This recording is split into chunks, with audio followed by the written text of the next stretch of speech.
बहुत स्वागत है। अच्छा, हम ज्योमेट्रिकल ऑप्टिक्स और ऑप्टिकल इंस्ट्रूमेंट में एक लंबा सफर तय करने के बाद उसको खत्म कर चुके हैं। वो काफी इंपॉर्टेंट टॉपिक है नीट की पॉइंट ऑफ व्यू से। इसमें अराउंड 24 लेक्चर्स का ये कार्यक्रम हमारा लंबा चला था। होने को जो टॉपिक हमारा खत्म हो गया है, हमने A to Z तक सारी बातें इसमें पढ़ी है। आपको किसी भी अलग से बुक से थ्योरी पढ़ने की कतई जरूरत नहीं है।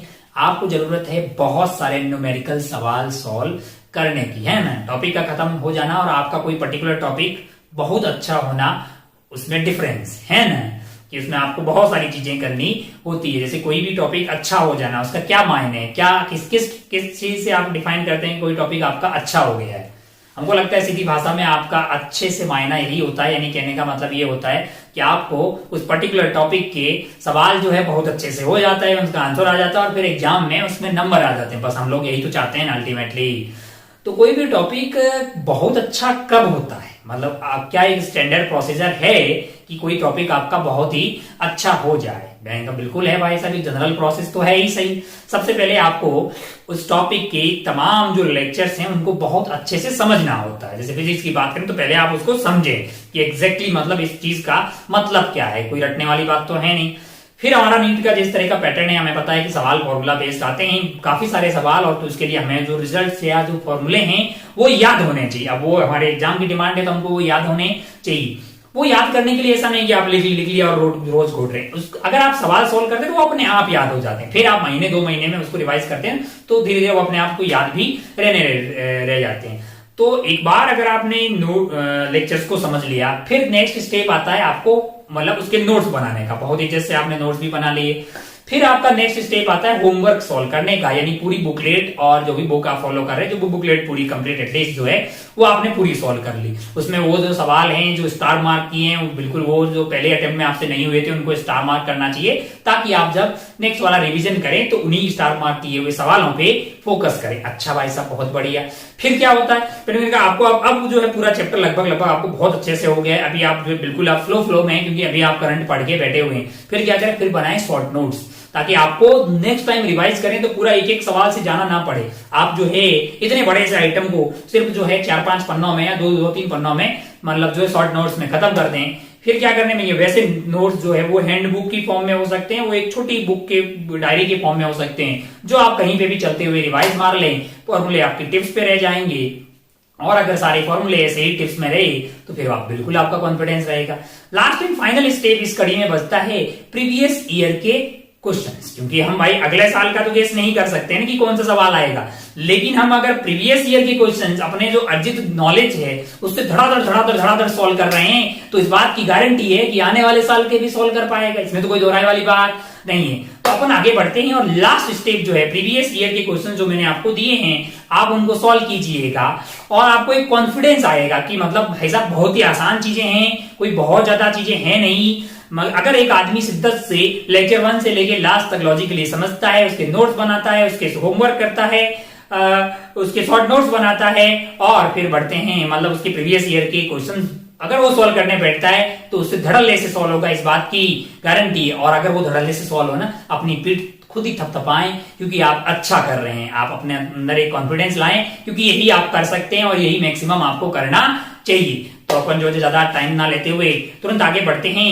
और प्रीवियस ईयर के सवालों को सॉल्व करना स्टार्ट करते हैं। चलिए भाई साहब, चलिए खेला शुरू करते हैं। हाँ, हमारे पास जो सब हम बातें कर रहे हैं सन 2020 में, अभी तक इस साल का नीट नहीं हुआ है। अगर हम प्रीवियस का देखें तो सबसे जो लास्ट हमारे पास नीट का एग्जाम है वो सन 2019 का उड़ीसा वाला एग्जाम है। नीट 2 मतलब उड़ीसा के लिए सेपरेट एग्जाम हुआ था, कुछ साइक्लोन की प्रॉब्लम हो गई थी, इसलिए बाकी कंट्री का पहले हो गया था और उड़ीसा के लिए बाद में एग्जाम हुआ था। खैर, अपने को सवाल से मतलब है। तो ये सवाल है, equi convex lens has power P is cut into 2 symmetrical halves, 2 parts में उसको हाफ पार्ट्स में तोड़ दिया जाता है। By plane containing the principal axis the power of the one part of the lens. तुरंत अपने को सवाल पढ़ते याद आई कि भाई साहब कटिंग ऑफ लेंसेज की बातें हो रही है और हमने उनको की है। हमारे पास एक ऐसा लेंस है, कैसा लेंस है, ऐसा लेंस है, इक्वी कॉन्वेक्स लेंस है, ये R है, ये आर है, मान लो म्यू है। हालांकि अगर मुझे आंसर की बात होती तो मैं तुरंत इसका फर्स्ट टिक करके चला जाता। क्यों? क्योंकि काटा इसको ऐसे है, यानी ये ऐसा रह जाएगा एक पार्ट और दूसरा पार्ट ऐसा हो जाएगा। क्या आर में कोई परिवर्तन होगा? ये बातें अपन ने लेक्चर में कर ही दी थी कि ऐसे काटने से फोकल लेंथ में कोई परिवर्तन नहीं होता। इसकी फोकल लेंथ भी एफ ही होगी। फोकल लेंथ में अगर कोई परिवर्तन नहीं होगा तो पावर आपका क्या होता है? 1/f होता है। तो एफ अगर सेम रहेगा, फोकल लेंथ में क्यों परिवर्तन नहीं हुआ? क्योंकि भाई साहब 1/f is equal to mu minus 1/r1 minus 1/r2। हालांकि यहाँ r1 और r2 r के बराबर है। इनमें से कोई भी चीज इस तरह से काटने से चेंज होने वाली नहीं है, इसलिए फोकल लेंथ में कोई चेंज नहीं होगा। हाँ, अगर इसी वाले को इस तरह से काट लिया जाता, ऐसे काट लिया जाता, यानी कि काट के ऐसा कर दिया जाता, तब ये इन्फिनिटी हो जाता, ये r हो जाता, तब आपके पास फोकल लेंथ चेंज हो जाती, पावर चेंज हो जाती। तो ये अपने बहुत ही आसान सा सवाल है, तुरंत अपन पी टिक करके बढ़ सकते, क्योंकि फोकल लेंथ में कोई चेंज नहीं होगा तो पावर में कोई चेंज होने वाला नहीं है। ये सारी बातें अपन ऑलरेडी लेक्चर में कर चुके हैं, जस्ट आपको ऐसे ही बता रहा हूं। अच्छा भाई साहब, बहुत बढ़िया, बहुत ही शानदार। तो आपको कॉन्फिडेंस आया होगा कि अगर आपने कटिंग ऑफ लेंसेज पढ़ा होगा तो बहुत आसानी से ये सवाल हो जाता। दूसरे पे चलते हैं अपन। A double convex lens has focal length of 25 centimeter, the radius of curvature of the one of surface is double of the other है।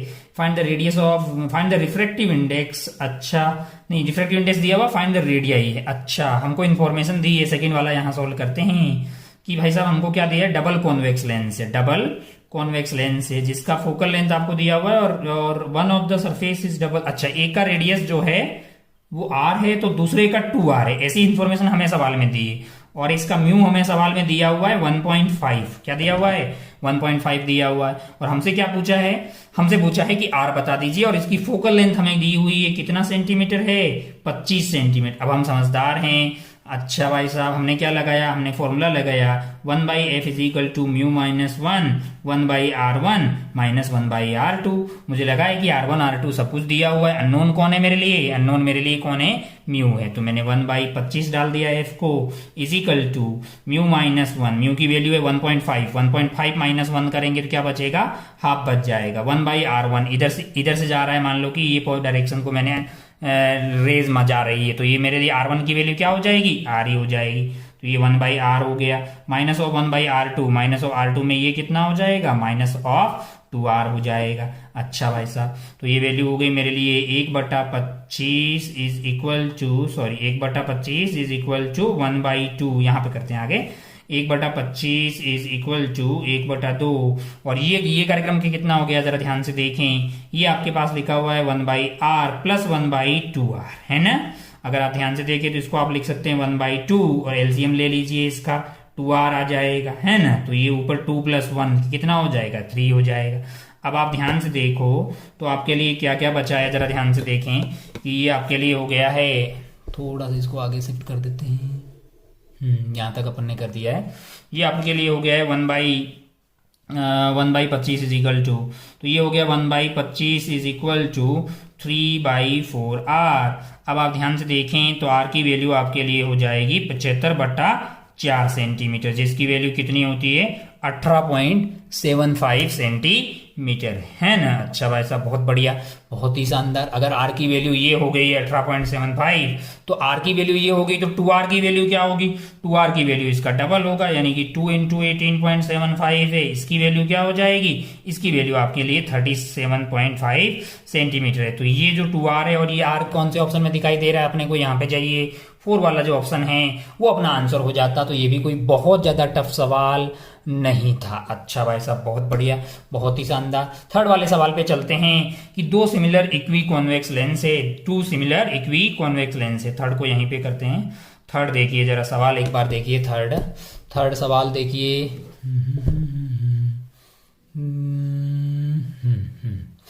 2 इक्वी कॉन्वेक्स, ये है नीट 2019 में, मतलब जो ओरिजिनल वाला नीट था उसमें पूछा गया सवाल है कि 2 सिमिलर, सेकंड हो गया हमारा, थर्ड पे चलते हैं। 2 similar equi convex lens has focal length f are kept coaxially in contact with each other such that the focal length of combination is f1, यानी 2 इक्वी कॉन्वेक्स लेंस है। कैसे भाई? एक ऐसा हो गया और एक ऐसा, मान लीजिए दोनों क्या है? कॉन्टेक्ट में है, और उनके जो इक्विवेलेंट फोकल लेंथ है वो f आ रही है। अच्छा, दोनों की फोकल लेंथ f है और इक्विवेलेंट फोकल लेंथ f1 आ रही है। तो अगर आप ध्यान से देखिए तो 1/f1 is equal to 1/f + 1/f, यानी कि 2/f जो है, यानी कि आपका जो F1 आ रहा है वो F/2 है ना। अच्छा भाई साहब, बहुत बढ़िया, बहुत ही शानदार। अब बोल रहा है कि दोनों के, अब क्या बोल रहा है कि when the space between two lenses is filled with glycerine, यानी कि ये जो स्पेस है बीच वाला उसमें क्या भर दिया है, ग्लिसरीन भर दिया है, और जिसका रिफ्रैक्टिव इंडेक्स 1.5 है, यानी ये भी 1.5, ये भी 1.5, ये भी 1.5। तो ये जो पूरा केला है आपका वो ऐसा हो जाएगा, कैसा हो जाएगा, ऐसा हो जाएगा पूरा कार्यक्रम 1/। अच्छा, ये आर और ये आर होगी, तो ये आर है कि नहीं है। अगर आप ध्यान से देखिए, ये जो आपका एफ था, आपका जो पुराना एफ था उसकी वैल्यू क्या थी, μ-1 2 इंटू आर थी, और यहाँ पे मान लीजिए कि एफ डैश आ गया है, वो कितना हो जाएगा, μ-1 2 डिवाइडेड बाई आर। ये 2 डिवाइडेड बाई आर कहां से आ रहा है, R1 R2 दोनों की वैल्यू आर होगी, एक आर है एक माइनस आर है। अच्छा, ये F1 की वैल्यू आपके लिए आई थी F/2, क्या आई थी, F/2, और जो नया ये कॉम्बिनेशन बना है उसकी जो F2 बोला हमने, F डैश बोला, वो बेसिकली F2 है। इसकी वैल्यू आपको दी हुई है, कितनी वो आपके पास F के बराबर ही आ गई अगर आप ध्यान से देखो। फिर आपको क्या बोला, F1/F2 का रेशियो निकालना है। क्या निकालना है, F1/F2 का रेशियो। तो F1/F2 का रेशियो क्या हो जाएगा, जरा ध्यान से देखो। F1 की वैल्यू आपके पास है small f/2 divided by f, तो ये रेशियो आ जाएगा 1:2। तो ये आपको कौन से ऑप्शन में दिखाई देता है, ये आपको सेकेंड ऑप्शन में दिखाई दे रहा था 1:2, जो कि आप टिक करके आगे बढ़ सकते थे। अच्छा भाई साहब, बहुत बढ़िया, बहुत शानदार। फोर्थ वाला जो है वो आपको नीट 2019 में ही पूछा गया सवाल है, pick the wrong answer in the context with the rainbow. चलिए भाई साहब, तीनों आपको सवाल सॉल्व करके लगा होगा कि भाई साहब किए जा सकते हैं, कोई बहुत ज्यादा टफ चीज नहीं है। फोर्थ वाले पे आते हैं। फोर्थ वाले में 2019 में ही पूछा हुआ है, आपको बोल रहा है रॉन्ग आंसर सिलेक्ट करना है। आपको क्या करना है, रॉन्ग आंसर सिलेक्ट करना है। अच्छा भाई साहब, when the light rays undergoes to internal reflection in the water drop necessary. अच्छा, सेकेंडरी रेनबो और प्राइमरी रेनबो कब फॉर्म होते हैं, अगर आपको पता हो, जो कि लास्ट 20वां लेक्चर था उसमें हमने इसकी बातें भी की है कि जो प्राइमरी रेनबो है उसमें क्या होता है, उसमें 2 बार रिफ्रैक्शन होता है और 1 बार TIR होता है। लेकिन सेकंड वाले में, अगर अपन सेकंड वाले की बात करें, तो सेकंड वाले केस में अगर अपन बात करें, पहले मैं एक बार फिर आपको याद दिला दूं कि हुआ क्या था कि अपना जो रेनबो वाला जो सवाल है, ये फोर्थ वाला, इसमें देखते हैं कि ये अपन ने एक ड्रॉप ले ली, क्या ले ली, रेन ड्रॉप ले ली मान लो, और अपने पास क्या हो रहा है कि मान लो इधर से लाइट आई, यहाँ पे रिफ्लेक्शन हुआ, इधर गई, टकराई, ठीक है, और भाई साहब यहां से टकराई और यहां आप तक आ गई, ठीक है। एक तरीका ये है, और एक क्या हो सकता है कि यहां से लाइट आई, यहां पे रिफ्रैक्शन हुआ, यहां पे TIR हुआ, यहां पे आ गई। अगर आप ध्यान से देखें तो ये वाला एंगल कम रहता है, ये वाला थोड़ा एंगल ज्यादा रहता है। अगर आप ध्यान से देखें तो यहां से बनता है प्राइमरी रेनबो, यहां पे क्या बनता है, प्राइमरी रेनबो बनता है, और इसमें जो कलर दिखाई देते हैं, वायलेट अंदर और रेड बाहर की तरफ दिखाई देता है। और इस वाले केस में आपके पास रेड अंदर रहता है और वायलेट बाहर रहता है। ये थोड़ा सा इसके कंपेयर में लाइट रहता है, यानी कि ऊपर की तरफ दिखाई देगा। प्राइमरी रेनबो पहले रहता है, ऊपर की तरफ आपको बहुत थोड़ा सा दूर क्या दिखाई देगा, सेकेंडरी रेनबो दिखाई देगा। लेकिन उसकी जो सीक्वेंस है, कलर की जो सीक्वेंस है वो उल्टी रहती है कंपेयर टू प्राइमरी रेनबो। अच्छा भाई साहब, बहुत बढ़िया। अगर आप ध्यान से देखें तो यहाँ पे जहां पे आपका प्राइमरी रेनबो बना है, यहाँ पे प्राइमरी रेनबो बना है, यहाँ पे क्या हुआ है, यहाँ पे रिफ्रैक्शन हुआ है, यहाँ पे TIR हुआ है, यहाँ पे रिफ्रैक्शन हुआ है। तो आप बोल पाएंगे कि 2 रिफ्रैक्शन हुए हैं और एक क्या हुआ है, प्लस 1 TIR हुआ है। बहुत बढ़िया भाई साहब। और यहाँ पे क्या हुआ, 1 रिफ्रैक्शन, 2 रिफ्रैक्शन और 2 ही TIR, यानी सेकेंडरी रेनबो की अगर बात करें, सेकेंडरी रेनबो के केस में क्या होता है, सेकेंडरी रेनबो के केस में 2 रिफ्रैक्शन होते हैं प्लस 2 TIR होते हैं कि नहीं यार। अच्छा भाई साहब, ये छोटी छोटी बातें थी। अब अपन सवाल पे आ जाते हैं। हमारा सवाल देखते हैं कि सवाल हमें क्या बोल रहा है, जरा ध्यान से देखते हैं कि हमारा सवाल हमसे क्या बोल रहा है। कौन सा वाला, फोर्थ वाला सवाल था। अच्छा भाई साहब, बहुत बढ़िया। Pick the wrong answer in the context with the rainbow when the light ray undergo 2 internal reflection in a water drop the secondary rainbow formed. Yes, secondary rainbow के लिए कितने रिफ्लेक्शन थे अपने, हमारे लिए 2 रिफ्लेक्शन थे। बिल्कुल सही बात है। The order of colour is reverse in the secondary rainbow, मैंने कहा सही बात है। अच्छा, observer can see rainbow when is front is toward the sun. नहीं, फ्रंट सन की तरफ नहीं होना चाहिए भाई, बैक सन की तरफ होना चाहिए। वीडियो में बात की थी अपन ने। अच्छा, rainbow is combined effect of dispersion and reflection and reflection. इनका बिल्कुल बिल्कुल अगर आप ध्यान से देखें तो आप ये पाएंगे कि भाई साहब यहाँ पे क्या होगा कि अलग अलग कलर के लिए म्यू अलग अलग होगा, तो अलग अलग कलर आपको अलग अलग एंगल पे दिखाई देंगे, तभी तभी ना आपके लिए रेनबो परफॉर्म होता हुआ दिखाई देगा, है ना। यहाँ पे जो है रे व्हाइट लाइट आ रही होगी, इसके अंदर म्यू सबके लिए अलग अलग होगा कौची फॉर्मूले से, तब आपको अलग अलग कलर दिखाई देंगे। तो यहाँ पे क्या हुआ, डिस्पर्सन हुआ है, रिफ्लेक्शन हुआ है, यहाँ पे TIR हुआ है। तो किस किस का रोल है जरा ध्यान से देखें तो आप बिल्कुल बोलेंगे कि rainbow is the combined effect of dispersion, refraction and reflection of light. तो हमको ये बात भी सही लग रही, ये भी सही लग रही, ये सही लग रही, गलत कौन सा है, तो हमें दो गलती पूछा, यानी हमारा आंसर कौन सा वाला हो जाएगा, थर्ड वाला हो जाएगा भाई साहब। तो ये फोर्थ सवाल हो गया। अब आप ध्यान से देखो तो आप सुना है सन 2019 की, मतलब 1 2 3 4 सवाल देखें, चारों आपसे बहुत आसानी से हुए हैं, ये कोई सा भी ईयर हो भाई सब हो जाएंगे। बोल रहा है कि in the total internal reflection when the angle of incidence is equal to, पांचवा देखते हैं जरा। पांचवे में क्या आपसे पूछा है जरा, पांचवे में आपसे पूछा है, पांचवे में आपको दिया हुआ है कि in the total internal reflection, when the angle of incidence is equal to critical angle for the pair of medium in contact, what will be the angle of refraction. ये तो बहुत आसान हो गया भाई। अरे यार ये मान लो कि म्यू डेंसर है और ये क्या है, म्यू रेयर है, इधर से लाइट जा रही है और ये जो एंगल है वो थीटा सी के बराबर हो गया, क्या क्रिटिकल एंगल के लिए बराबर हो गया, तो लाइट ऐसे चली जाएगी ना भाई, ये 90 होता है। यही तो डेफिनेशन ऑफ क्रिटिकल एंगल थी कि जब इंसिडेंट एंगल ऐसा हो जाए कि जो रिफ्लेक्टेड लाइट है, यानी कि जो लाइट रिफ्लेक्ट होके जा रही है, जो लाइट रिफ्लेक्ट होके जा रही है उसका एंगल 90 हो जाए, तभी जो एंगल ऑफ इंसिडेंट होता है उसी को प्यार से क्या बोलते हैं, क्रिटिकल एंगल। तो बोल रहा है कि what will be the angle of refraction, तो तुरंत बोल दोगे भाई 90 हो जाएगा, ऑप्शन 4 टिक करके आप आगे बढ़ सकते थे। तो आपको समझ में आया कि हमने सन 2019 के सारे सवाल बहुत ही इजीली सोल्व कर डाले हैं। आगे बढ़ते हैं नीट 2018 पे, नीट 2018 पे चलिए भाई साहब आगे बढ़ते हैं। आगे अपने पास सवाल है नीट 2018 का। क्या पूछा है इसमें, object is placed at 40 centimetre from the concave mirror, जिसका फोकल लेंथ है आपके लिए 15 centimetre. Object is displaced through a 20 centimetre towards the mirror, displacement of the image will be. सवाल पढ़ के अपने को समझ में आ रहा है कि भाई साहब खेला कुछ ऐसा है कि कॉनकेव मिरर है और पहले जो ऑब्जेक्ट है वो इससे कितनी दूरी पे रखा हुआ है, यहाँ पे रखा हुआ, ये वाली दूरी अपने पास है 40 सेंटीमीटर। फिर जो है इसको पास में ले आए हैं, यानी अभी ये वाली दूरी कितनी हो गई है, 20 सेंटीमीटर हो गई, यानी पहले यहाँ पे था उसको धक्का देके इधर की तरफ पास में ले आए हैं। आपको जानकारी आपको पूछा गया है कि ऑब्जेक्ट वहाँ जो है मतलब उसकी जो इमेज है पहले वाले में मान लो V1 पे बनी, V2 पे बनी, तो आपको कमेंट करना है कि इमेज किधर की तरफ शिफ्ट हुई है। अच्छा भाई साहब बहुत बढ़िया, बहुत शानदार। अब अगर आप ध्यान से देखें तो पहले वाले केस में फोकल लेंथ आपको -15 सेंटीमीटर होगी, सेकेंड वाले में भी -15 होगी, इसमें कोई गलत बात नहीं है ना। और U आपके लिए पहले वाले में -40 हो गया, दूसरे वाले में U हो गया -20। अब आपको V1 और V2 चाहिए, V2 अपन डायरेक्ट ही पता कर सकते हैं, UF upon U minus F. अब आप ध्यान से देखो तो U पहले वाले में कितना हो गया, -40 इंटू -15 डिवाइडेड बाई -40 और आपका हो गया है +15 हो जाएगा ये, तो ये हो गया 40 इंटू 15 डिवाइडेड बाई कितना आ गया है, -25 आ गया है। अब आप काटिएगा जरा ध्यान से, तो ये 3 हो गया है, ये 5 हो गया है, ये 5 से कट गया तो 8 हो गया है ना। अच्छा तो आंसर कितना आया, -24, आंसर आ गया है आपके लिए -24 सेंटीमीटर, -24 सेंटीमीटर। बहुत बढ़िया भाई साहब। पहली इमेज आपकी यहाँ बन रही, दूसरे वाले केस में, इस वाले केस में पता करते हैं।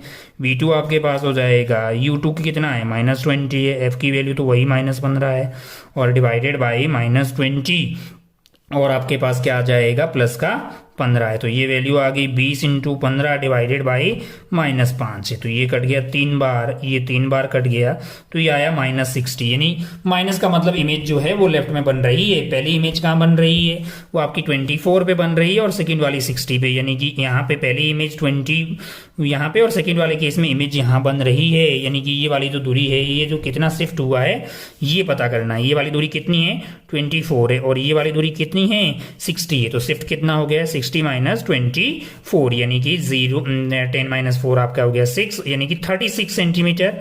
36 सेंटीमीटर इमेज इधर की तरफ शिफ्ट हो गई।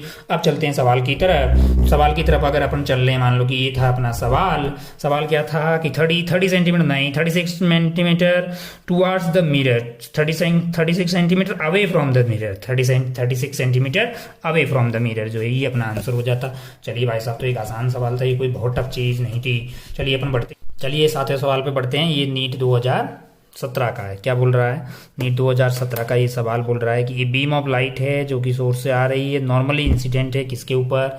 एक प्लेन मिरर के ऊपर है। अच्छा, जिसकी दूरी कितनी है? x से, रिफ्लेक्ट हो रही है, स्केल जस्ट अबो। अच्छा, when the mirror is rotated through a angle theta, spot of light, अच्छा, distance y on the scale, angle theta is given है। कुल मिला के बात ऐसे ही हो रही है कि हमारे पास क्या है? हमारे पास एक प्लेन मिरर है। आप पहले सवाल को पढ़ लीजिए अच्छे से। हमारे पास एक प्लेन मिरर है ऐसा। अच्छा भाई साहब, बहुत बढ़िया। और मान लीजिए कि ऑब्जेक्ट हमने यहाँ पे रखा है, तो ये इंसिडेंट रे नॉर्मली चली गई, जो रिफ्लेक्टेड रे होगी जस्ट यहाँ पे आ गई। अब बोल रहा है यहाँ पे हमने एक स्केल रखी हुई है, ठीक है। और अगले वाले स्टेप में भाई साहब कर क्या रहे हैं कि ये जो मिरर है ना अपने पास, ये जो मिरर कौन सा, ये वाला, इसको जो है थीटा से घुमा दे रहे हैं। मान लो कि ये बाद में जो है थीटा से घुमाने के बाद में ऐसा हो गया। बहुत बढ़िया भाई साहब। तो अगर आप ध्यान से देखें तो आपकी जो नॉर्मल है वो भी क्या होगी? थीटा से इधर घूम जाएगी, है कि नहीं यार? और जो रिफ्लेक्टेड रे होगी, अब वो जो है वो ऐसे ऐसे कुछ निकल जाएगी यहाँ से, ऐसे वो इससे एंगल कितना बनाएगी? थीटा बनाएगी, है कि नहीं है? अगर अपन जानते हैं कि भाई साहब जो है, अगर आप मिरर को थीटा से घुमाएंगे तो जो रिफ्लेक्टेड रे होगी वो 2 थीटा से घूम जाएगी। तो पहले ऐसे आ रही थी, अब 2 थीटा से घूम गई। अब ये यहाँ जाके टकराएगी इस स्केल पे। सवाल में आपको ये वाली हाइट की कितनी दी हुई है? ये वाली हाइट आपको y दी हुई है। और आपसे पूछा क्या है? आपसे पूछा है कि ये y आप पता कर दीजिए। अच्छा भाई साहब, बहुत बढ़िया, बहुत ही शानदार। अब जरा ध्यान से देखें तो इस वाले ट्राइंगल में अगर आप देखेंगे तो आप क्या लिख सकते हैं? कि आप टेन थीटा लिख सकते हैं ना? टेन थीटा लिखते हैं। टेन थीटा की वैल्यू हमारे लिए कितनी हो जाए? 10 to 2 theta. 10 to theta is equal to क्या हो जाए? और ये वाली दूरी सवाल में x दी हुई, सवाल में अगर आप पढ़ेंगे तो ये वाली दूरी आपको जो है ऑलरेडी क्या दी हुई है? x दी हुई है। अच्छा भाई साहब, बहुत बढ़िया। अगर ये x दी हुई है तो अपन 10 to 2 थीटा की वैल्यू हो गई y बाई x है। और थीटा बहुत छोटा है, थीटा बहुत छोटा है, तो 2 थीटा हमारे लिए क्या हो जाएगा? y बाई x है। हमें सवाल में पूछा था कि थीटा की वैल्यू क्या होगी, तो थीटा हो जाएगा y बाई 2x। दोबारा चलते हैं सवाल पे कि कहाँ है वो हमारे पास सवाल। तो हमारा आंसर जो है इसका हो गया है 6 वाले का। Theta is equal to y by 2x। थोड़ा सा सेटअप में गड़बड़ा रही है। y बाई 2x कौन सा ऑप्शन है जी? y बाई 2x जो है वो पहला ही ऑप्शन है। पहला ही ऑप्शन आप टिक करके आगे बढ़ सकते थे। 7th का आंसर हो गया y बाई 2x। ये था नीट 2017 का। समझ गए ना? मतलब बात ये है कि बेसिकली जो है पहले रे ऐसे जा रही थी, यहाँ पे आके वापस टकरा रही।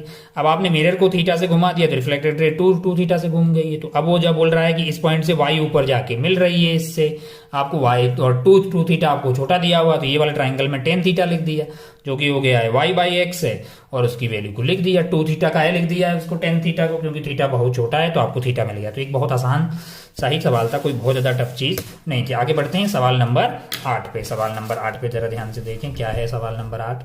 सवाल नंबर 8 नीट 2017 का है। क्या बोल रहा है? एक थिन प्रिज्म है जिसका रिफ्रैक्टिंग एंगल 10 डिग्री है, is made of glass of refractive index 1.42। Prism is combined with another thin prism of refractive index 1.7 है। अच्छा, पहले वाले का एंगल दिया है, रिफ्रैक्टिव इंडेक्स दिया है, दूसरे वाले का आपको रिफ्रैक्टिव इंडेक्स दिया और कंबाइन किया गया दोनों को, डिस्पर्जन विदाउट डेविएशन। मैंने कहा बिल्कुल ये सब तो पढ़ा है अपन ने।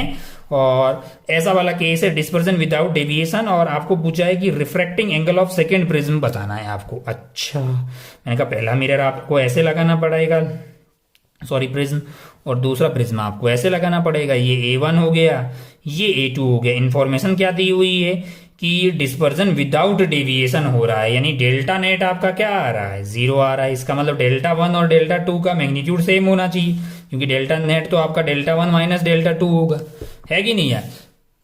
अच्छा भाई साहब, बहुत बढ़िया, बहुत शानदार। अब आप ध्यान से देखें तो डेल्टा आपके लिए होता क्या है? A into mu minus one, यही होता है ना, क्योंकि थिन प्रिज्म लेके चलते हैं। तो आपका A1 हमको लगता है कि A1 mu one minus one must be equal to A2 mu two one, है कि नहीं यार।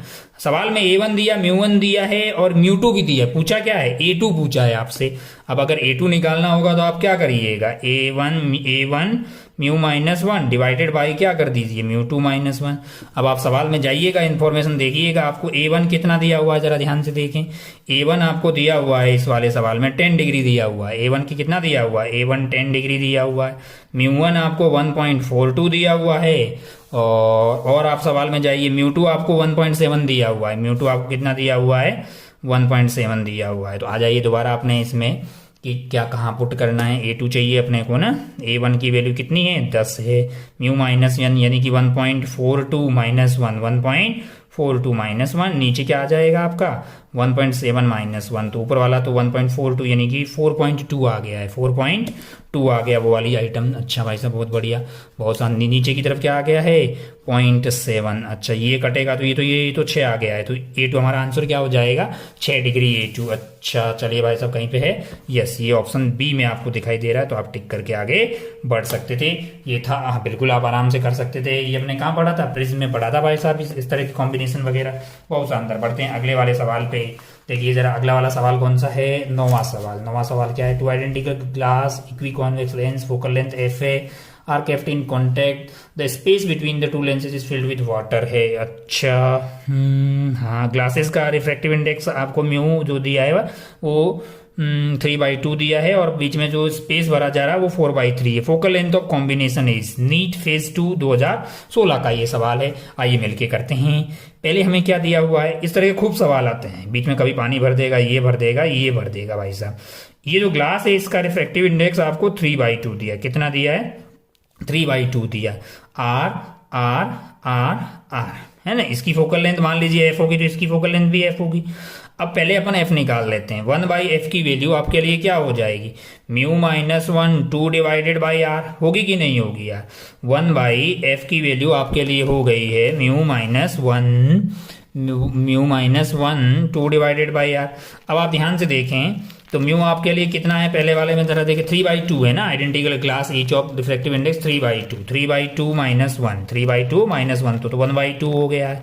3/2 माइनस वन 1/2 हो गया, इंटू 2 डिवाइडेड बाई आर। तो हमको तो लगता है कि पहले फोकल लेंथ जो थी वो आर के बराबर थी, कितनी थी, यानी इसकी जो फोकल लेंथ है इन दोनों की किसके बराबर है, आर के बराबर है। अच्छा, और जब इसके बीच में क्या कर रहा है कि ये जो बीच वाला पार्ट है ना, ये वाला पार्ट, कौन सा वाला, ये वाला पार्ट, इसमें क्या भर दिया है, इसमें एक आइटम भर दिया है जिसका म्यू कितना है, जो आइटम भर दिया उसका म्यू आपको सवाल में दिया हुआ 4/3।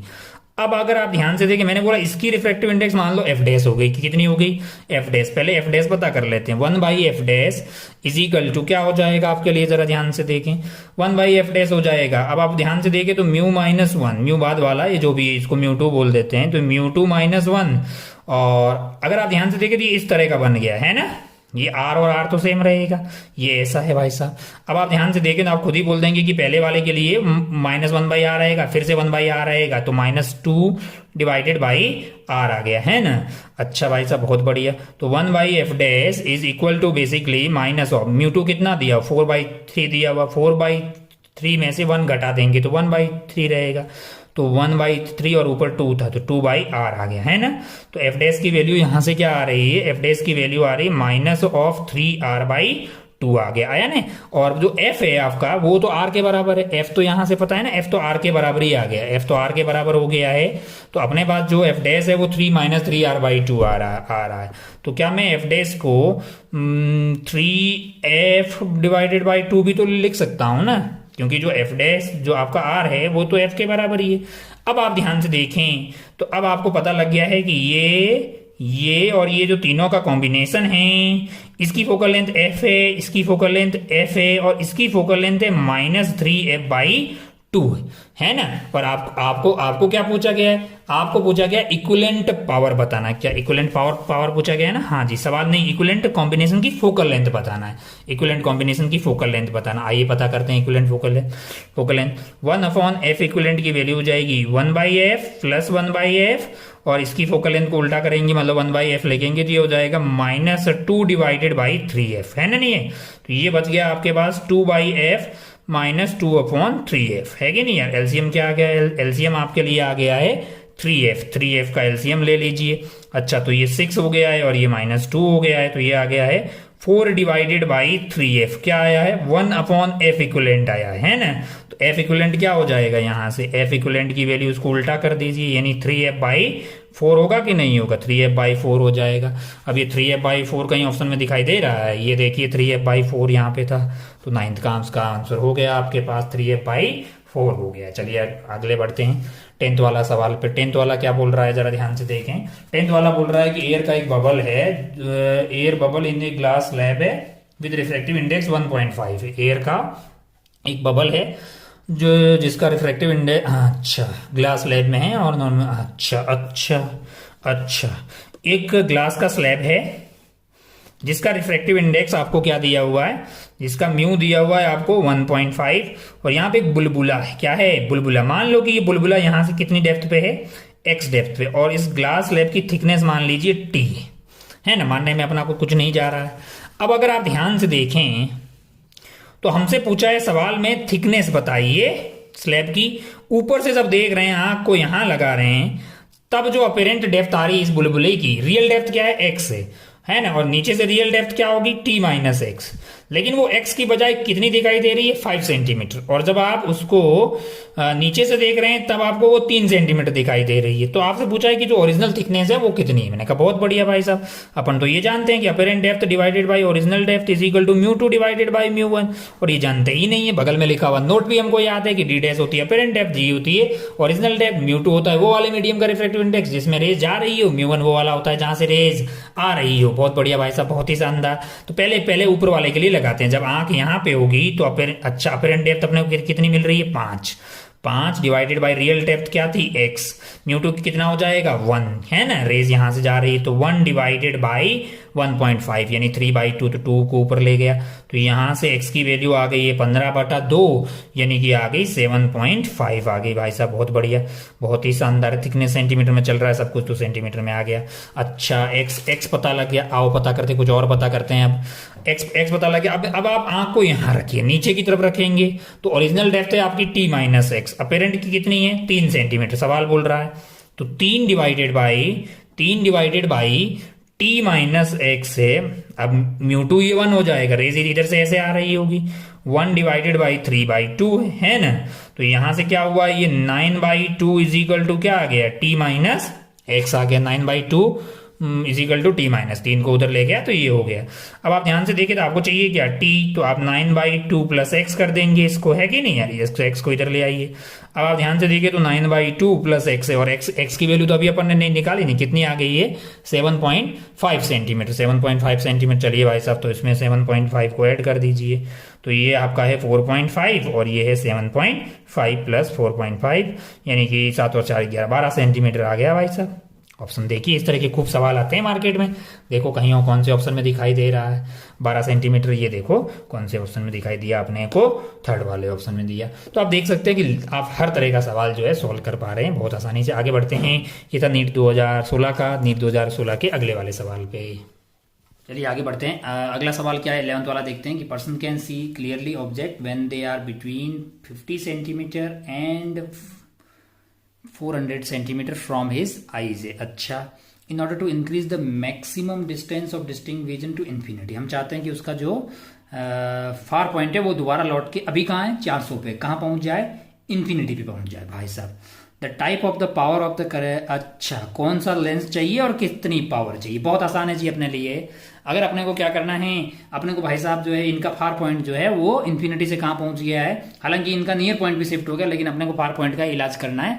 फार पॉइंट इनका पहुंच गया है 400 पे, जो कि होना चाहिए था इन्फिनिटी पे। तो अपन जानते हैं, अपने बहुत इज्जत से इसको पढ़ा है, बहुत बढ़िया भाई साहब। इसको करेक्ट करने के लिए आपको चाहिए होगा 1/1/, माइनस ऑफ आर पॉइंट आ जाएगा माइनस ऑफ 1 यू, जो कि आपका ऑब्जेक्ट जो रखा हुआ है ना, तो उसकी जो भी दूरी वहां पे दी हुई इज इक्वल टू 1/f है। ये वाला करेक्शन अपन ने फॉर्मूला पढ़ा था। अब इन पर भाई साहब का जो है फार पॉइंट कहाँ है, वो 4 मतलब जो है अभी इनको कहाँ दिखाई दे रहा है, 400 पे दिखाई दे रहा है, तो माइनस ऑफ 400 आ गया। ऑब्जेक्ट ये कहाँ का देखना चाह रहे हैं, माइनस इन्फिनिटी वाला देखना चाह रहे हैं। अच्छा भाई साहब 1/f है, तो ये 0 हो गया है। तो इनको जो लेंस चाहिए होगा उसकी फोकल लेंथ होनी चाहिए -400 सेंटीमीटर, -400 सेंटीमीटर। अब अगर आप ध्यान से देखें तो इसका फोकल लेंथ नेगेटिव आ रही है, इसका मतलब कैसा लेंस आपको चाहिए, आपको चाहिए कॉनकेव लेंस, है ही नहीं यार।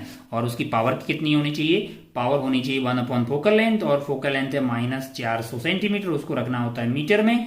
तो ये -1/4 आ गया। -1/4 का मतलब क्या हो गया है, -0.25 डायप्टर, क्योंकि अपने को फोकल लेंथ में 1/f में जब आप पावर लिखोगे, sorry power is equal to 1/f है, तो 1/f में f जो है वो मीटर में होनी चाहिए, यानी 400 डिवाइडेड बाई 100 हमने कर दिया, मीटर में हो गया -0.25।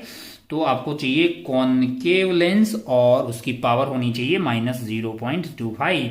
ये कौन से ऑप्शन में दिखाई दे रहा है, ये ऑप्शन सेकंड में दिखाई दे रहा है, उसको टिक करके आप आगे बढ़ सकते थे। तो एक आसान सवाल सा हो गया, अपने आप से हो गया, बहुत बढ़िया। 11 हो गया। 12 पे चलते हैं। 12 में आपको क्या दिया, एक मैच द कॉलम दिया हुआ है, जिसमें पहला इस साइड में आपको कॉलम 1 में मैग्निफिकेशन दिए हुए हैं, और कॉलम 2 में आपको दिया हुआ है कि भाई साहब मिरर कौन सा है और इमेज के बारे में आपको कमेंट करना है। अच्छा, तो अगर आप ध्यान से देखिए, जिसमें है ना इस तरह के सवालों में अगर आपने कुछ गलत पता कर दिया, कुछ सही कर दिया, ऑप्शन को तुरंत ऑप्शन से जाना कई बार फायदेमंद होता है। जैसे मुझे कॉनकेव मिरर के बारे में बातें करनी ज्यादा इजी लगती है कंपेयर टू कॉन्वेक्स के बारे में। तो अगर अब मैं ध्यान से देखूं कि भाई कॉनकेव के केस में क्या -2 मैग्निफिकेशन हो सकता है, मैंने कहा हो सकता है। माइनस का मैग्निफिकेशन में माइनस का मतलब क्या हुआ कि इमेज उल्टी बन रही है ना। और -2 कब हो सकता है कॉनकेव के केस में, ये f हो गया, ये 2f हो गया। अगर आप अपनी इमेज को f एंड 2f के बीच में रखेंगे, f एंड 2f के बीच में रखेंगे, यहाँ पे ऑब्जेक्ट को रखेंगे, तो इमेज जो है इधर की तरफ बनेगी और वो उसकी हाइट जो है डबल हो जाएगी, तो उल्टी होगी। अच्छा, इसका मतलब b जो है उसमें -2 पॉसिबल है, तो हाँ, और इमेज के ऑब्जेक्ट आपका रियल रहेगा। इस वाले केस में क्या रहेगा, ऑब्जेक्ट आपका रियल रहेगा, तो इमेज भी आपको एक कैसी बनती हुई दिखाई देगी, रियल मतलब बनती हुई दिखाई देगी। तो हमको लग रहा है कि m इज इक्वल टू जो -2 है, m इज इक्वल टू -2 है, उसके करस्पॉन्डिंग कॉनकेव मिरर हो सकता है और उसके करस्पॉन्डिंग रियल इमेज हो सकती है। यस, तो अगर आप ध्यान से देखें तो कॉनकेव मिरर मतलब b भी होना चाहिए और साथ में क्या होना चाहिए, c, और अच्छा b एंड c, और वो m-। अच्छा, इसमें b एंड d बोला है तो ये ठीक नहीं है। अगर सेकंड ऑप्शन में जाइए आप, सेकंड में देखिए कि a को मिल रहा है b एंड c का मतलब हो गया कि मैग्निफिकेशन -2 होगा, तब कॉनकेव मिरर हो सकता है और रियल इमेज होगी। बहुत बढ़िया।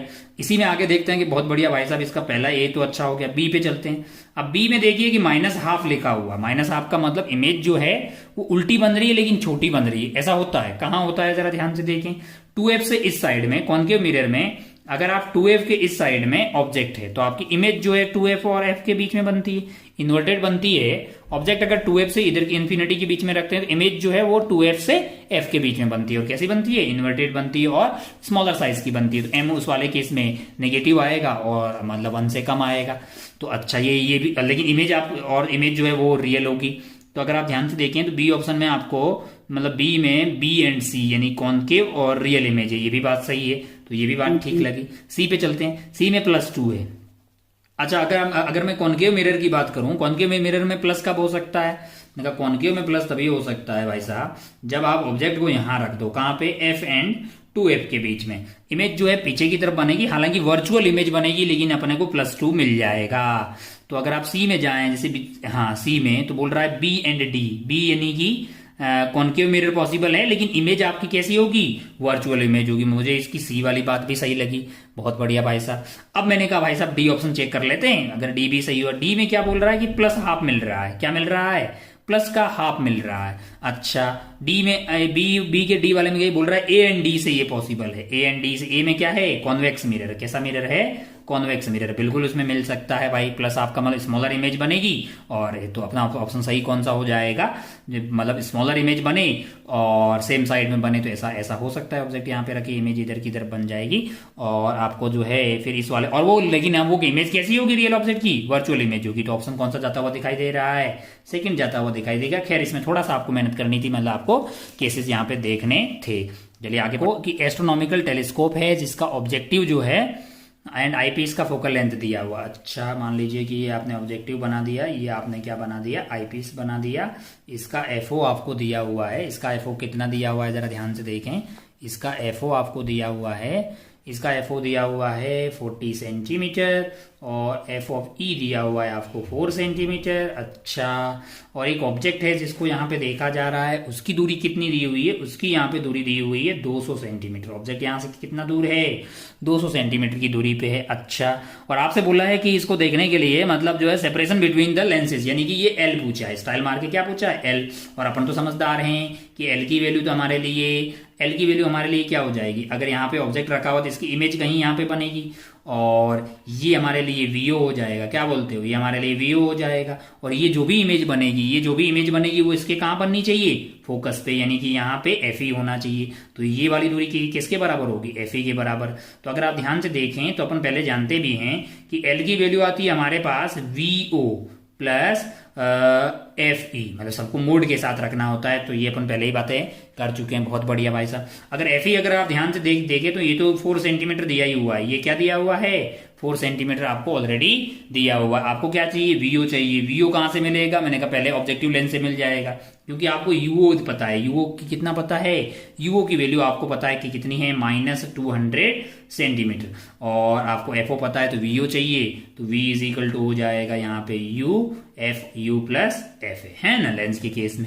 अब आप ध्यान से देखें तो यू आपको कितना दिया हुआ, -200 दिया हुआ, और एफ कितना दिया हुआ आपको 4 दिया हुआ, सॉरी 40 दिया हुआ है ना। और यहाँ पे आपका -200 प्लस आपका आ जाएगा 40, तो ये कार्यक्रम हो गया -200 इंटू 40 डिवाइडेड बाई -160। आएगा कि नहीं आएगा। अब आप ध्यान से देखें तो ये कट गया, ये 4 बार कट गया है, क्या कट गया है, 4 बार कट गया है। अच्छा भाई साहब, बहुत बढ़िया, बहुत ही शानदार। तो अगर आप ध्यान से देखें तो ये माइनस से माइनस कट जाएगा, ये तो 50 सेंटीमीटर आ गया, क्या आ गया है, 50 सेंटीमीटर। तो इसकी जो इमेज है, ये वाला जो ऑब्जेक्ट है, इसकी इमेज यहाँ पे बनी, और ये वाली दूरी कितनी है, ये दूरी है 50 सेंटीमीटर, और ये वाली दूरी तो वैसे भी 4 सेंटीमीटर है। तो हमारा तो आंसर 54 आ गया ना यार, ये आ गया 50 प्लस 4, तो आंसर कितना आ गया है 54 सेंटीमीटर, यानी कि 54 सेंटीमीटर हमको जो है चाहिए। 54 सेंटीमीटर कौन से ऑप्शन में दिखाई दे रहा है, फर्स्ट ऑप्शन में दिखाई दे रहा है। तो नीट 2016 का ये सवाल में आप फर्स्ट ऑप्शन टिक करके आगे बढ़ सकते थे, है कि नहीं है। बहुत बढ़िया भाई साहब, बहुत शानदार।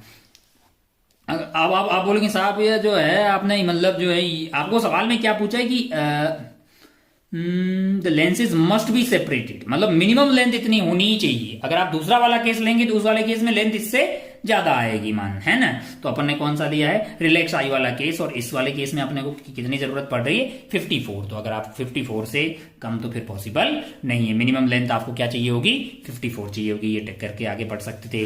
चलिए आगे बढ़ते हैं और अगला वाला सवाल देखते हैं। एंगल ऑफ इंसिडेंस ऑफ रे of light, angle of incidence of रे of light of refracting surface of prism is 45 degree, angle of prism is 60। बहुत बढ़िया भाई साहब।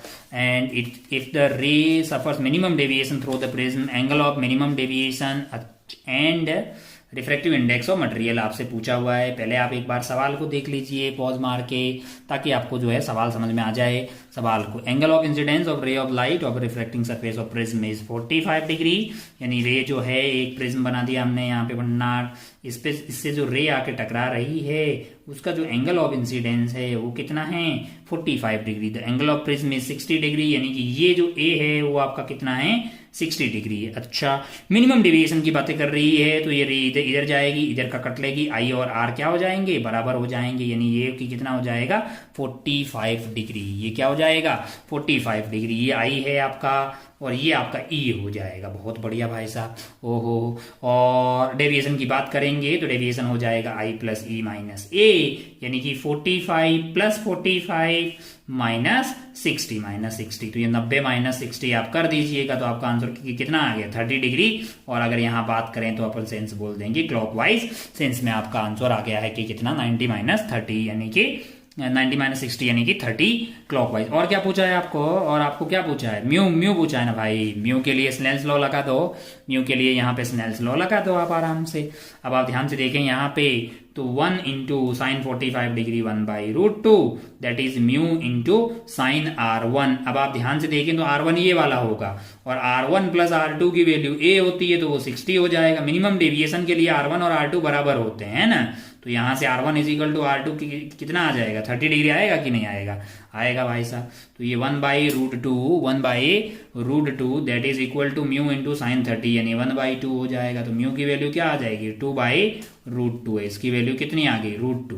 तो म्यू की वैल्यू आपके पास आ गई है √2 है ना, और डेल्टा आ गया है आपके लिए कितना 30 डिग्री, डेल्टा 30 आ गया है और म्यू √2 आ गया है। ऐसा कौन से ऑप्शन में था जरा ध्यान से देखें, 30 और √2 ये ऑप्शन थर्ड वाले में दिखाई दे रहा है, इसको टिक करके आप आगे बढ़ सकते थे। तो ये था अपना नीट 2016 का सवाल। चलिए आगे बढ़ते हैं, बहुत बढ़िया भाई साहब, बहुत शानदार। अब अपन आगे बढ़ते हैं, 15 वाला जो सवाल है वो आया हुआ है री AIPMT 2015 में लफड़ा हो गया था, पेपर जो है आउट ऐसा कुछ माहौल बन गया था, तो AIPMT दोबारा कंडक्ट करवाई गई थी और ये उसका सवाल है री AIPMT 2015 का भाई साहब। आइए सॉल्व करते हैं, सवाल को पढ़िएगा, थोड़ा ठीक ठाक किस्म का शायद सवाल है ये। एस्ट्रोनॉमिकल टेलीस्कोप है, नॉर्मल एडजस्टमेंट में उसको यूज किया जा रहा है। स्ट्रेट ब्लैक लाइन और अच्छा L is drawn on inside part of objective lens, eyepiece forms a real image of this lines and the length of the image is I. अच्छा length of object आपको L हो गया, length of image is I. आपसे पूछा है the magnification of telescope is. अब पहले आप देखिए कि ये जो टेलीस्कोप है वो कौन से वाले, मतलब जो है कौन से वाले यानी कि उसका एडजस्टमेंट है, नॉर्मल एडजस्टमेंट की बातें हो रही। कौन से एडजस्टमेंट की बातें हो रही है, नॉर्मल एडजस्टमेंट। अब आप बोलेंगे साहब नॉर्मल एडजस्टमेंट से हम क्या समझे, रिलैक्स आई के लिए बातें हो रही है। ये आपके हो गया है FO और यहां से L दूरी पे आपने यानी ये ट्यूब लेंथ में क्या लगा दिया है FE वाला। अगर आप ध्यान से देखो तो L की वैल्यू क्या है FO प्लस FE है ना। अच्छा भाई साहब बहुत बढ़िया। अब हुआ क्या है इस पर्टिकुलर यहाँ सवाल में कि ये जो ऑब्जेक्टिव वाला आइटम है इसके ऊपर क्या किया गया है, इसके ऊपर क्या किया गया है कि एक ऐसी लाइन खींच दी है ना, और ये लाइन की लंबाई आपको कितनी दी हुई है, इसकी लंबाई L दी हुई है ना। अच्छा भाई साहब ये जो है मान लो ये प्रिंसिपल एक्सिस है, ये सेकंड वाला जो है इसके लिए क्या ये ऑब्जेक्ट की तरफ बिहेव करेगा, मैंने कहा करेगा, और इसकी इमेज कहीं यहाँ पे बनेगी, मैंने कहा हाँ। और ये जो इमेज बन रही है इसकी जो हाइट दी हुई है वो लंबाई आई दी हुई है। अच्छा बहुत बढ़िया भाई साहब, बहुत ही शानदार खूबसूरत। और आपसे ये इंफॉर्मेशन सवाल में दी हुई है और आपसे सवाल में क्या पूछा है, आपसे पूछा है कि मैग्निफिकेशन ऑफ टेलीस्कोप बताएं। क्या बताएं, मैग्निफिकेशन ऑफ टेलीस्कोप, यानी कि आपको पूछा है M is equal to that is FO divided by FE है ना, आपको basically FO divided by FE चाहिए। अच्छा बहुत बढ़िया भाई साहब। अब अगर आप ध्यान से देखें तो इस पर्टिकुलर लेंस के लिए ये जो है ये ऑब्जेक्ट है और ये इमेज है, तो इसका मैग्निफिकेशन मैं इसको मान लो ME बोल दूं, तो ये तो एक कॉन्वेक्स लेंस है, इसके लिए मैग्निफिकेशन कैसे लिखेंगे, इसके लिए मैग्निफिकेशन लिखेंगे V/U है कि नहीं है, जो कि height of image divided by height of object हो गई L है। अब आप ध्यान से देखो तो V आपको पता है क्या, V ये वाली दूरी है, V ये वाली दूरी और U ये वाली दूरी है। हमको तो लगता है कि U तो बहुत आसानी से पता है कितना है, मैंने कहा minus of FO plus FE। FO plus FE length है और माइनस इसलिए लगाया है कि रेज ऐसे जा रही है काम की अपने।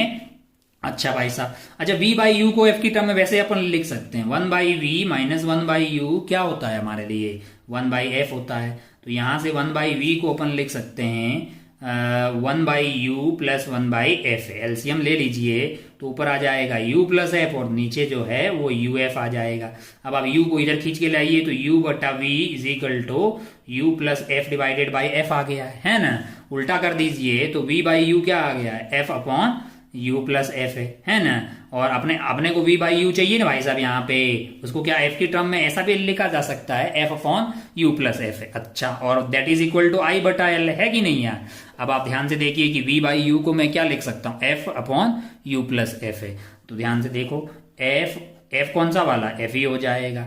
अच्छा U प्लस F है, U की वैल्यू क्या हो जाएगी minus of F O plus F E हो गई है ना, प्लस एफ यानी कि एफ ई आ गया है कि नहीं यार। अच्छा, इज इक्वल टू क्या होना चाहिए, आई बटा एल होना चाहिए ना भाई साहब। अरे बी बाई यू को क्या लिख दिया मैंने, F upon you plus F लिख सकते हैं, और उसकी वैल्यू आई बटा एल है, यू की वैल्यू मैंने डाल दी है। अच्छा, अगर आप ध्यान से देखें तो ये आइटम जो है वो F E divided by minus of F O आ गया है, that is equal to I बटा एल। आया कि नहीं आया। अच्छा, ये देख के अपने को अच्छा लगा, क्योंकि हमको सवाल में क्या चाहिए, हमको चाहिए दैट, मतलब जो है F O by F E चाहिए, F O divided by F E हमको सवाल में चाहिए था, लेकिन हमको मिला क्या है, मैंने कहा हमको मिल गया है F E divided by minus of F O, ये मिल गया है। अब आप ध्यान से देखें तो हम इसका उल्टो कर दीजिए भाई, तो F O divided by F E की वैल्यू यहां से minus of L by I आ जाएगी, माइनस ऑफ एल बाई आ जाएगी। मैग्नीट्यूड की बात करेंगे तो क्या होगा, एल बाई आई होगा, मैग्नीट्यूड एल बाई आई होगा, और ये माइनस क्या बता रहा है कि इन्वर्टेड इमेज बनेगी। तो हमारे F O by F E तो हमारे इस टेलीस्कोप का मैग्नीफाइंग पावर होगा। तो हमारे पास F O by F E की वैल्यू की कितनी आ गई है, F O by F E की वैल्यू आ गई है minus of L by I. Minus of L by आ गई तो कहां पे दिखाई, minus of L by, minus क्या बता रहा है, वो इन्वर्टेड इमेज, आपको सिर्फ मैग्नीट्यूड की बात की जाएगी तो एल बाई आई आ जाएगा। ठीक है, तो ये थोड़ा ठीक सवाल था। अब बेसिकली मुद्दे की बात ये कि आपने यहाँ पे जो लाइन खींची है वो इसके लिए कैसे बिहेव करेगी, ऑब्जेक्ट के लिए। तो कुल मिला के सवाल जो है सिंपल भाषा में इतना ही रह गया है कि यहाँ पे एक लेंस रखा हुआ है और यहाँ पे एक ऑब्जेक्ट रखा हुआ है और यहाँ पे एक इमेज बन गई है उसकी। आपको ऑब्जेक्ट की लेंथ एल दी हुई है, इमेज की लेंथ आपको आई दी हुई है, आपको बस ये यू पता, यू आपको स्टाइल मार के दिया है। अब वो यू हमें पता होता है कि वो F O plus F E हो जाता है ना। अब मतलब ये वाली दूरी जो है एल के बराबर हो जाता है, सॉरी, तो वो F O plus F E हो जाता है कौन से वाले मोड में, नॉर्मल एडजस्टमेंट में, है ना। और फिर आप वी वैसे निकाल सकते हैं, या फिर वी बाई यू को सीधा जो है F upon you plus F लिख सकते हैं। फिर मैग्निफिकेशन का फॉर्मूला तो लगाया, ये एम ई क्या है, इस वाले सिर्फ ई वाले क्या मैग्निफिकेशन का फॉर्मूला लगा दिया। लेंस है बेसिकली कॉन्वेक्स लेंस, तो वी बाई यू लिखा ही जा सकता है। उम्मीद है कि आपके भेजे में उतर गया होगा यार, कोई बहुत ज्यादा टफ चीज थी नहीं ये, है ना। बहुत बढ़िया भाई साहब, बहुत ही शानदार, ओहो शानदार। आगे बढ़े क्या, अपन आगे बढ़ लेते हैं। हमारे पास एक सवाल है, हमारे पास कौन सा सवाल है, एक 16 वाला सवाल है, ये भी री AIPMT 2015 में ही आया, बहुत शानदार। आइए देखते हैं क्या ये बोल रहा है कि ए beam of light consisting of red, green and blue, यानी कि रेड, ग्रीन और ब्लू तीन जो है कलरों की एक बीम है, वो आ रही है, किसकी तरफ आ रही है, वो आ रही है आपके पास एक राइट एंगल प्रिज्म के पास। The refractive index of material of the prism, अच्छा, अलग अलग के लिए जो रिफ्रैक्टिव इंडेक्स है वो आपको दिया हुआ है। Mu for red is 1.39, mu for आपके लिए पहला किसका, ग्रीन, म्यू फॉर ग्रीन आपको दिया है 1.44, और म्यू फॉर आपके लिए ब्लू है, म्यू फॉर ब्लू जो है वो आपको दिया हुआ 1.47। अच्छा भाई साहब, बहुत बढ़िया, बहुत शानदार। अब हमारे मन में आ रहा है कि भाई साहब लाइट जो भी है ये जाएगी, क्योंकि यहाँ पे ऐसे नॉर्मली आ रही, सीधी ऐसे चले जाएगी, ऐसे चले जाएगी, ऐसे चले जाएगी। यहाँ पे नॉर्मल डालेंगे, नॉर्मल डालेंगे, नॉर्मल डालेंगे। ये एंगल 45 है, तो ये अगर आप ध्यान से देखेंगे तो ये 90 हो गया। अच्छा, ये 45 है तो ये 45 हो गया अपने लिए, ये 90 है तो ये 45 होगा, तो ये एंगल 45 होगा। तो सबके लिए जो इंसिडेंट एंगल है वो 45 होगा, इसमें कोई गलत बात नहीं है। और अब जो है, अब यहाँ सवाल पड़ता है कि भाई साहब की कौन सी वाली रे अंदर रहेगी और कौन सी वाली बाहर जाएगी, क्योंकि यहाँ पर TIR भी तो हो सकता है ना यार, क्योंकि ये जो है ये डेंसर से रेयर मीडियम में जा रहे हैं, यहाँ 1 है। अब आप ध्यान से देखें तो जो क्रिटिकल एंगल है, जो क्रिटिकल एंगल की बात करें तो अब अगर आप ध्यान से देखें तो साइन थीटा सी जो है वो अपने पास क्या होता है, sine theta C is equal to mu rarer upon mu denser होता है। म्यू रेयरर की वैल्यू 1 है और म्यू जो डेंसर है, मान लीजिए कि म्यू डेंसर अलग अलग है, लेकिन अगर मैं बात करूं कि भाई थीटा जो है आपका आई जो है वो 45 डिग्री, आई क्या है 45 डिग्री है, तो आपके पास जो म्यू आएगा डेंसर वाले का 1/√2 आ गया, साइन 45 डिग्री की वैल्यू, सॉरी है ना, सॉरी 1/√2, तो ये ऊपर की तरफ √2 आ गया उधर जाके। अब आप ध्यान से देखें हो जाती है 1.414 हो गई 1, है ना। तो अब आप ध्यान से देखें, ध्यान से अगर देखें तो आपको जो म्यू दिया हुआ है 1, इसका म्यू देखिए अगर आप 1.44 है, दूसरा जो ब्लू वाला है इसका म्यू देखिए 1.47 है। इन दोनों का म्यू इस वाले म्यू से ज्यादा है। अगर इस वाले म्यू से ज्यादा होगा तो उनके लिए जो क्रिटिकल एंगल होगा, क्योंकि अपन जानते हैं कि critical angle sine theta see basically mu 1 जो है म्यू के डिपेंड करेगा। जिसका म्यू इससे बड़ा होगा, जिसका म्यू 1.414 से बड़ा होगा, उसके लिए थीटा सी क्या होगा, उसके लिए जिसका म्यू यानी कि जिसका म्यू जो है ग्रेटर देन 1.414 होगा, उसके लिए जो थीटा सी होगा वो 45 डिग्री से कम होगा। होगा कि नहीं होगा? ओहो ओहो, मतलब 45 डिग्री से कम होगा जिनका 1.44 से ज्यादा है। मैंने कहा 1.44 से ज्यादा किसका है? 1.44 से 1.414 से, तो ये इसका 1.44 है और इसका कितना है? 1.47 है। दोनों का ही मतलब जो है 1.414 से ज्यादा यानी √2 से √2 से ज्यादा है, तो इनका क्रिटिकल एंगल 45 से कम है, बट इनका एंगल ऑफ इंसिडेंस तो 45 है। तो यहाँ पे TIR ग्रीन और ब्लू वाले का TIR हो जाएगा, और अगर TIR हुआ तो फिर I = R, यानी कि दोनों साथ में आ रहे हैं तो वो वापस इधर की तरफ कट लेंगे, है कि नहीं यार? और रेड वाले का 1.39 है, यानी कि रेड वाले का जो क्रिटिकल एंगल है वो फॉर रेड अगर बात करें तो उसके लिए जो थीटा सी है वो 45 डिग्री से बड़ा है। लेकिन रेड वाला आ कहां पर, यहां पे आ जो रहा है वो रेड वाले की बात करें तो वो 45 डिग्री पे आ रहा है। रेड वाला बाहर की तरफ कट जाएगा, क्यों? क्योंकि ये जो एंगल है उसका 45 डिग्री ये क्रिटिकल एंगल से कम है, तो ये बाहर की तरफ चला जाएगा और बाकी दोनों जो हैं वो इधर की तरफ वापस आ जाएंगे, दोनों एक साथ आ जाएंगे। अब आप ध्यान से देखें तो सवाल में आपसे बोला था प्रिज्म विल, बोल रहा है separate the red colour part from green and blue, बोल रहा है separate the blue colour part from the red and green, separate all the 3 colour. नहीं, अगर ये तीन दोनों साथ में आए तो फिर इधर सब तो साथ में आएंगे। Separate the red colour from the green and blue colour, हाँ रेड अलग हो जाएगा तो 1 जाना चाहिए आपके पास, तो 1 टिक करके आप आगे बढ़ सकते थे। अच्छा भाई साहब, बहुत बढ़िया, बहुत शानदार। ये IPMT 2015 का है। उससे पहले IPMT 15 हुई थी, मतलब एग्जाम 2 बार हुआ था, तो पहले वाले पेपर का देख लेते हैं। द रिफ्रेक्टिव एंगल, 17 वाले सवाल पे चलते हैं। The refracting angle of prism is A and refractive index of material of the prism is cot A/2। Angle of minimum deviation पूछा है, एंगल ऑफ मिनिमम डेविएशन आपसे पूछा है। अच्छा देख लेते हैं तुरंत इसको। The refracting angle of prism is A है। अच्छा, एक प्रिज्म है हमारे पास, क्या है? एक प्रिज्म है। अच्छा भाई साहब, बहुत बढ़िया। उसका रिफ्रेक्टिंग एंगल यानी एंगल ऑफ प्रिज्म आपको A दिया हुआ, बहुत शानदार। The refractive index of material of the prism यानी कि म्यू ऑफ प्रिज्म आपको दिया हुआ है cot A/2। कितना दिया हुआ है? cot A/2। Angle of minimum deviation is, angle of minimum deviation is. अच्छा भाई साहब, डेविएशन होता कितना है? मैंने कहा अगर बात करें तो I + E - A। हमको क्या चाहिए? हमको डेल्टा मिनिमम चाहिए। हमको क्या चाहिए?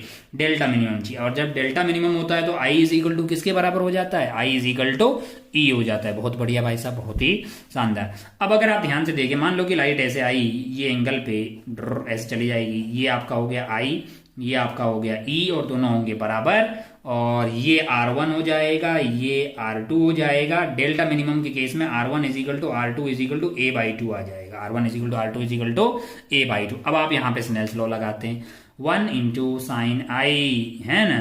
1 = sin I = क्या होना चाहिए? म्यू आपका कितना दिया हुआ है? cot A/2 इंटू आपके पास R1 की वैल्यू है A/2, तो ये कितना हो जाएगा? sin A/2। अब cot A/2 क्या है? cos A/2 upon sin A/2। sin A/2 से sin A/2 बाद कट जाएगा तो क्या रह जाएगा? cos A/2 that is equal to sin I। अगर आप ध्यान से देखें तो यहाँ पे मैं क्या कर रहा हूँ, थोड़ा ध्यान से देखें। हुआ क्या है कि cot A/2 into sin A/2 आया। cot A/2 जो है cos A/2 upon sin A/2 है। sin A/2 कट गया, बचा गया cos A/2।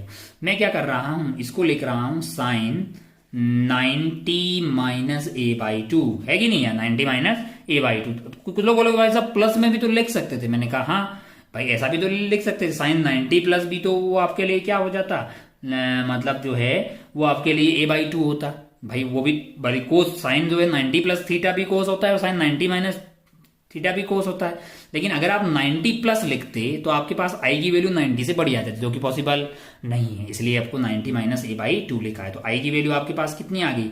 90 - A/2 है। अब आप ये I आ गया, क्या इतना ही E होगा? मैंने कहा हाँ होगा। कब? जब डेल्टा मिनिमम की बात होगी नहीं है। अच्छा भाई साहब, अब डेल्टा मिनिमम पता करते हैं। आई और ई जो है दोनों सेम हैं, तो twice of 90 minus A by 2 कर देते हैं आई प्लस ई को। तो फिर क्या चाहिए, मैंने कहा माइनस ए करना है ना, ये तो आई प्लस ई हो गया। अब आप ध्यान से देखें तो ये हो गया 180 डिग्री और ये हो गया आपका ए माइनस ए, तो आंसर क्या होना चाहिए 180 degree minus 2a। 180 degree minus 2a कहीं दिखाई दे रहा है, 180 degree minus 2a, 180 degree minus 2a आपको ऑप्शन सी में दिखाई दे रहा है, उसको टिक करके आप आगे बढ़ सकते थे, है कि नहीं है। चलिए भाई साहब बहुत बढ़िया, बहुत ही शानदार। चलिए बढ़ते हैं आगे अगले वाला सवाल पे। अगला वाला सवाल कौन सा है, 18 AIPMT 2015 का सवाल है। क्या है इसमें, two identical thin plano convex lens है जिसका रिफ्रैक्टिव इंडेक्स 1.5 है एंड रेडियस ऑफ कर्वेचर आपको दिया हुआ है 20 centimetre and intervening space is अच्छा कॉन्टैक्ट में है और intervening space is filled with the oil of refractive index 1.7 और आपसे पूछा है कि इसके पूरे कॉम्बिनेशन की फोकल लेंथ क्या होगी। ऑप्शंस आपके सामने दिखाई दे रहे हैं। अब आप ध्यान से देखें तो आपको बेसिकली दिया क्या गया है, इस तरह का सिस्टम दिया गया है। तो प्लेनो कॉन्वेक्स लेंस है, मान लीजिए कि ये ऐसा हो गया और दूसरा वाला अगर अपन बनाएं, मान लो कि इसको मैंने ऐसे बना दिया और बीच का जो ये स्पेस है वो किससे भरा हुआ है, ये भरा हुआ है जिसका म्यू आपको दिया हुआ है 1.7 और इसका जो म्यू है इसको मैं म्यू 2 बोल दूं और इसको मैंने म्यू 1 बोल दिया जो कि 1.5 दिया हुआ है। ठीक है भाई साहब, बहुत बढ़िया, बहुत ही शानदार। अब अगर आप ध्यान से देखें तो आपको पता है लेंस मेकर फॉर्मूले से कि 1/f is basically mu minus 1/r1 minus 1/r2, ये आपको पहले से ही पता है। अच्छा भाई साहब, अब अपन क्या कर रहे हैं कि इसकी फोकल लेंथ को मान लो मैंने f1 बोल दिया, इसकी फोकल लेंथ को मैंने f2 बोल दिया मान लो और इसकी फोकल लेंथ को मान लो मैंने f3 बोल दिया। तो मेरे लिए 1/f1 की वैल्यू क्या हो जाएगी, मेरे लिए 1.5 माइनस 1 अपॉन और इंटू अब अगर मैं करूँ तो मेरे लिए हो जाएगा एक इन्फिनिटी है और एक क्या है, एक आपका है जो है आर आपको सवाल में दिया हुआ है, कितना दिया हुआ है 20 सेंटीमीटर। अच्छा भाई साहब बहुत बढ़िया, तो ये हो जाएगा 1/20 है ना, और ये 1.5 माइनस 1 हो गया 1/2, तो ये आ गया 1/40। अच्छा भाई साहब बहुत बढ़िया। और f2 जो है सिमिलर है, मतलब f1 और f2 अगर आप सेम ही बोल लेते हो इसी को 1/f2 बोल सकते हैं, सेम ही तो है ना ये और ये तो। अच्छा भाई साहब, और बीच वाला जो आइटम है उसकी फोकल लेंथ अगर अपन निकालने जाएंगे तो 1/f3 और इसका रिफ्रैक्टिव इंडेक्स कितना दिया 1.7 है, तो -1 कर दीजिए 1 अपॉन, अच्छा इसमें तो ये ऐसा है कि कितना आ जाएगा -2 डिवाइडेड बाई आर आपको दिया हुआ है 20 है ना, R1 और R2 की वैल्यू पहले -r होगी और फिर आपके लिए -1/r होगी, -2/20 हो जाएगी। और तो ये 1.7 माइनस 1.7 हो गया, 0.7 को 7/20 लिख दिया है ना, तो 7/10 लिख दिया, 7 और 7 इंटू 2 दिए 14 डिवाइडेड 7, ये आपका 1 2 था, तो ये वैल्यू हो गई आपके पास 0.7 को आपने लिख दिया 7/10 इज इक्वल टू -2/20। अच्छा भाई साहब बहुत बढ़िया, तो इसको काट लीजिए 5 बार, तो ये हो गया आपका -7 डिवाइडेड बाई 100। तो आपको 1/f1 की वैल्यू मिल गई, 1/f2 की वैल्यू मिल गई और 1/f3 की मिल गई। तो अगर आपको इक्विवेलेंट फोकल लेंथ चाहिए तो वो हो जाएगी 1/f1 plus 1/f2 plus 1/f3। ठीक है, तो 1/40 प्लस 1/40 माइनस 7/100। अच्छा भाई साहब बहुत बढ़िया, बहुत ही शानदार। अब अगर आप ध्यान से देखें तो अगर आप एलसीएम ले लेंगे देन उसके बाद एफ की वैल्यू निकाल देंगे। करें क्या, ये पूरा टाइम पास कर लेते हैं अपने, क्या है अगर आप एलसीएम लेंगे तो कितना आ जाएगा 200 ले लीजिए है ना।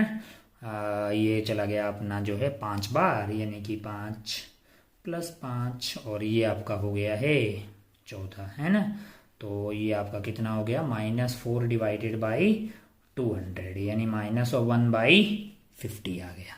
तो आपके पास एफ की वैल्यू कितनी आ गई -50 आ गई। कौन से वाले में दिखाई दे रहा है, सेंटीमीटर में है ना केला, तो सेंटीमीटर में आ जाएगा। बहुत बढ़िया। ये कौन से ऑप्शन में दिखाई दे रहा है आपको, ऑप्शन 4 में दिखाई दे रहा है, जो कि आप टिक करके आगे बढ़ सकते थे। ऑप्शन 4 जो है -50 सेंटीमीटर। चलिए आगे बढ़ते हैं। ये था AIPMT 2015 का। नेक्स्ट जो अपने पास सवाल है वो है AIPMT 2014 का। अच्छा क्या बोल रहा है, if the focal length of objective lens is increase then magnifying power of, अच्छा FO बढ़ा रहा है तो आपको ऑप्शन में कमेंट करने को बोल रहा है। अब आप ध्यान से देखो तो ये तो बहुत सस्ते में हो जाएगा कि माइक्रोस्कोप और टेलीस्कोप पे क्या इफेक्ट पड़ेगा। अगर मैं माइक्रोस्कोप की बात करूं तो मेरे लिए जो L divided by F O इस तरह का कुछ ऑप्शन आया था, है ना, 1+D/FE या D/FE, और ये L/FO आया था अप्रोक्सीमेशन लेके। तो अगर आप एफओ को बढ़ाओगे, एफओ फॉर्मूला जस्ट याद होना चाहिए, एफओ बढ़ाओगे तो मैग्नीफाइंग पावर क्या हो जाएगी माइक्रोस्कोप के लिए, कम हो जाएगी। लेकिन टेलीस्कोप के लिए एम हमारे लिए कितना आया था, -FO डिवाइडेड बाई FE आया था, -FO डिवाइडेड बाई FE।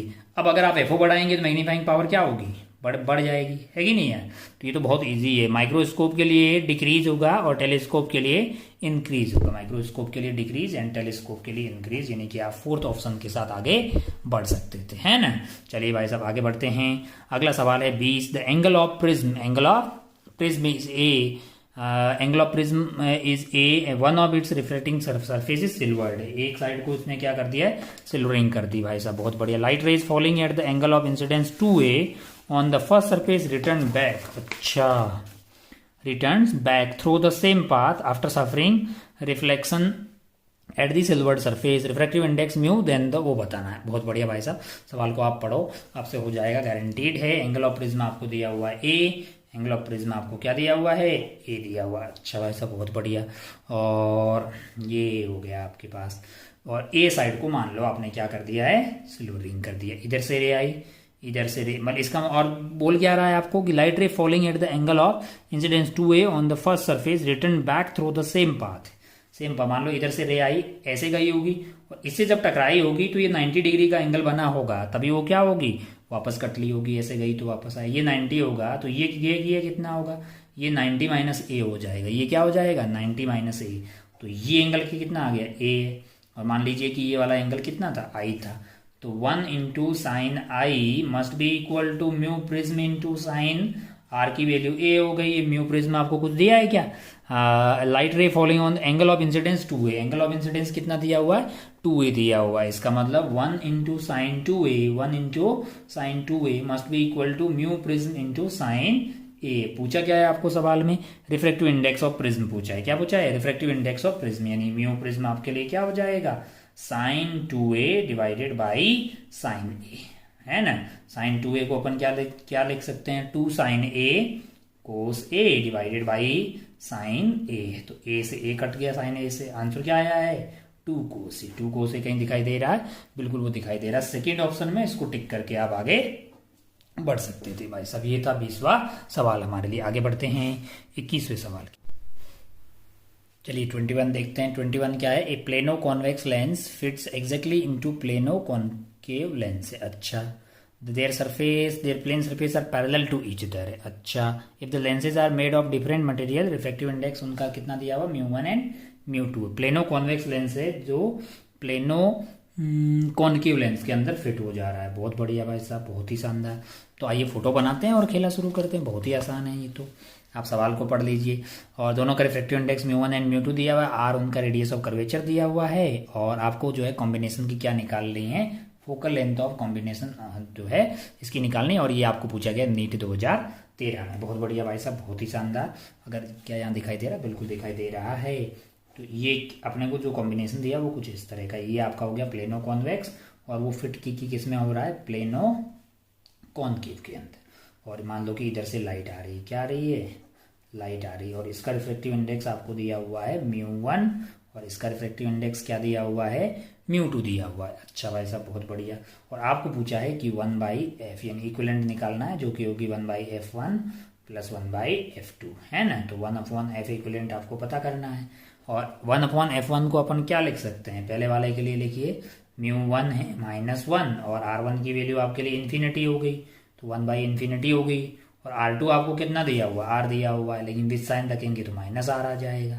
और दूसरा जो 1/f2 है उसके लिए आपको म्यू कितना है, μ2 है, -1 है, और 1/r में पहले वाले में R की वैल्यू अगर आप इधर से जाएंगे तो सेकेंड वाला लेंस आपके लिए ऐसा है ना, तो R की वैल्यू क्या हो जाएगी, -R हो जाएगी, माइनस ऑफ 1/∞, वो 0 हो गया, 1/∞। तो अगर आप ध्यान से देखें तो आपके लिए ये 1/∞ की ये वाली टर्म 0 हो गई, तो ये μ1 -1 और माइनस माइनस प्लस हो गया, तो R आ गया है। सिमिलरली यहाँ पे अगर आप देखेंगे तो वो आपके पास क्या आ गया है, μ2 -1 है ना, और ये प्लस वाला ये माइनस कर देगा तो डिवाइडेड बाई R आ गया है। 1/∞ 0 हो गया, बहुत बढ़िया भाई साहब। तो आर आप एलसीएम ले लो, 1 में से 1 को घटा दो, गायब हो जाएगा। तो आंसर आपके पास क्या आ गया है? आंसर आ गया μ1 माइनस μ2 डिवाइडेड बाई आर है। ये तो 1 अपॉन एफ इक्विवेलेंट आया है, तो एफ इक्विवेलेंट चाहिए होगा तो क्या कर देंगे? आर अपॉन μ1 माइनस μ2 है। कहीं ऑप्शन में दिखाई दे रहा है ऐसा? ये कौन से वाले में दिखाई दे रहा भाई? आर अपॉन μ1 माइनस μ2 है, ये ऑप्शन 2 में दिखाई दे रहा, जो कि आप टिक करके आगे बढ़ सकते थे। ये सवाल था सन 2013 के नीट का। आगे बढ़ते हैं 2013 के नीट में एक और सवाल है, आप सवाल को पढ़िए, हम तब तक रफ पेज का जुगाड़ निकालते हैं। रफ पेज सारे खत्म हो गए हैं। और यार चलिए भाई साहब यहाँ पे सॉल्व करते हैं। For a normal human I cornea of I produce a converging power of 40 dioptre. अच्छा, एंड लीस्ट जो है least converging power of the eye lens beyond the cornea is 20 dioptre using the information distance between the retina and cornea. अच्छा, कोई style मार के आप जो है दो कॉम्बिनेशन ऑफ दो लेंसेज दिए हुए हैं, उनकी पावर आप दे रहे हो, है ना। तो हमको कॉम्बिनेशन ऑफ पावर से लेंसेज से पता है कि पी इक्विवेलेंट क्या आएगी? P1 प्लस P2 आ जाएगी, दोनों टच में ही तो है। तो 40 प्लस 20 करोगे तो ये तो 60 डायोप्टर आ गया है ना। और इमेज आपका, अगर आप नॉर्मल जैसे देखते हैं, नॉर्मल आई जो आंखें बिल्कुल अनस्ट्रेंड रहती है, तो एक ऑब्जेक्ट जो इन्फिनिटी पे रखा हुआ है उसकी इमेज जो है ये कॉन्वेक्स जो इक्विवेलेंट 60 डायोप्टर का होगा, वो इमेज कहाँ बनाएगा? वो फोकस पे बनाएगा, और यहीं पे तो रेटिना होगा ना यार, है ना। तो आपको बेसिकली ये पता करना है, ये क्या है? फोकल लेंथ है। और आप जानते हैं कि पावर आपको ये दिया हुआ है, तो पावर आपका होता है 1/f है। तो आपको अगर f चाहिए तो 1/पावर कर दीजिए, और पावर आपका जो है ये डायोप्टर में है और ये जो है मीटर में है। इसको आप डिवाइड करेंगे तो आपको फोकल लेंथ मिल जाएगी मीटर में, और 1 डिवाइडेड बाई 60 आपका मीटर में आ गया, है ना। अब आप इसको इंटू 100 कर देंगे तो ये खेला के किस में आ जाएगा? सेंटीमीटर में आ जाएगा। तो ये आ रहा है आपका 5/3, है ना। 5 में 3 का भाग दे दीजिए, एक बार जाएगा, फिर 2 घट गया, पीछे आ गया 6 18, तो 1.666 1.67 इसको बोल सकते हैं, 1.67 ये ऑप्शन आपको आता हुआ दिखाई देगा। ये सन 2013 की नीट का सवाल है। आगे बढ़ते हैं और फिर बात करते हैं AIPMT प्रीलिम्स का पेपर है सन 2012 का। क्या क्या बोल रहा है? The magnifying power of telescope is 9 है। मैग्नीफाइंग पावर ऑफ टेलीस्कोप क्या है? वो 9 है। बहुत बढ़िया भाई साहब।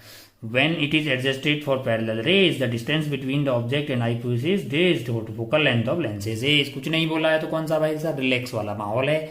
रिलैक्स वाला यानी कि ये आपका FO हो गया, ये आपका FE हो गया, बीच की दूरी L हो जाएगी, L होता है FO प्लस FE।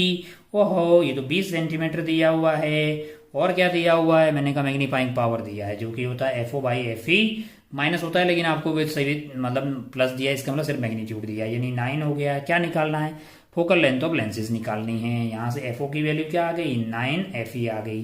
तो यहाँ पे FO की जगह 9 FE डाल दो। 9 FE प्लस आपके पास एक FE इजिकल टू कितना आ गया? 20। तो 10 FE इजिकल टू 20 आ गया है। तो FE की वैल्यू क्या आ गई है? 2 सेंटीमीटर आ गई, है ना। बहुत आसान है। FE की वैल्यू 2 सेंटीमीटर आ गई तो FO कितना होगा? FO आ जाएगा 9 × 2 यानी कि 18 सेंटीमीटर। कहाँ है ऐसा ऑप्शन? 18 और 2 फर्स्ट ही ऑप्शन है ना भाई साहब। फर्स्ट ऑप्शन को आप टिक करके कहाँ बढ़ सकते थे? आगे बढ़ सकते थे। ये था 23। आगे बढ़ते हैं अपन जो है अपने, इसमें कितने सवाल है? खूब सवाल है इसमें। तो 24 पे चलते हैं। 24 आ रहा है फील्ड ऑफ व्यू में। हाँ जी, 24 देखिए जरा ध्यान से। रे of light is incident at angle of incidence I on one face of the prism. Angle of prism आपको क्या दिया हुआ है? Angle of prism is a assumed. अच्छा, स्मॉल एंगल मानना है। Opposite side refractive index of prism is mu, angle of incidence is nearly. अच्छा, बहुत बढ़िया, इसलिए तो यहीं हो जाएगा। मान लीजिए कि ऐसा प्रिज्म है और स्मॉल एंगल वाला मानना है ना, अज्यूम टू बी स्मॉल, है ना, और emerges normally from the opposite face. ठीक है, अब इमर्ज नॉर्मली कब इमर्ज करेगी? जब यहाँ पे नॉर्मली आई होगी इसके ऊपर, ये एंगल 90 होगा, मतलब ये एंगल 0 होगा, तो ये एंगल भी 0 रहा होगा। अच्छा भाई, थोड़ा बड़ा करके बना देते हैं, इसमें बहुत छोटा दिख रहा है रफ। मान लीजिए कि सवाल में इन्फॉर्मेशन ये दी, ये प्रिज्म हो गया, यहाँ से बोल रहा है कि 90 डिग्री के एंगल पे, यानी 90 डिग्री के एंगल पे जो है वो इमर्ज हो रही है। इसका मतलब ये 90 रहा होगा, है कि नहीं यार? इधर से आई होगी भाई साहब, ये 90 रहा होगा, ये ए रहा होगा, भाई ये 90 माइनस ए रहा होगा तो ये ए रहा होगा। बहुत बढ़िया भाई साहब, बहुत ही शानदार। अब आपसे क्या पूछा है? आपसे पूछा है कि द एंगल ऑफ इंसिडेंस कितना होगा, आई पूछा है, आई पूछा है। बहुत बढ़िया, आई को आई मान लेते हैं भाई। क्या लगा सकते हैं हम लोग यहाँ पे? स्नेल्स लॉ लगा सकते हैं ना। 1 into sine I that is equal to mu sine R, है ना। और आर की वैल्यू क्या है? ए के बराबर है। और थिन प्रिज्म है, बहुत ही स्मॉल एंगल है, तो साइन आई को आई लिख देंगे और इसको म्यू इंटू ए लिख दीजिए। साइन ए को ए लिख दिया तो I is equal to mu into A है। आई इज इक्वल टू, पूछा क्या है आपको? The value of angle of incidence is I, refractive index पूछा है। हाँ ना, हम ही सोच रहे हैं पूछा क्या है। तो आपको रिफ्रैक्टिव इंडेक्स म्यू पूछा है तो वो आई बाई ए हो जाएगा। ठीक है, नहीं आपको refractive index then angle of incidence, यहाँ पे म्यू ए पूछा है भाई।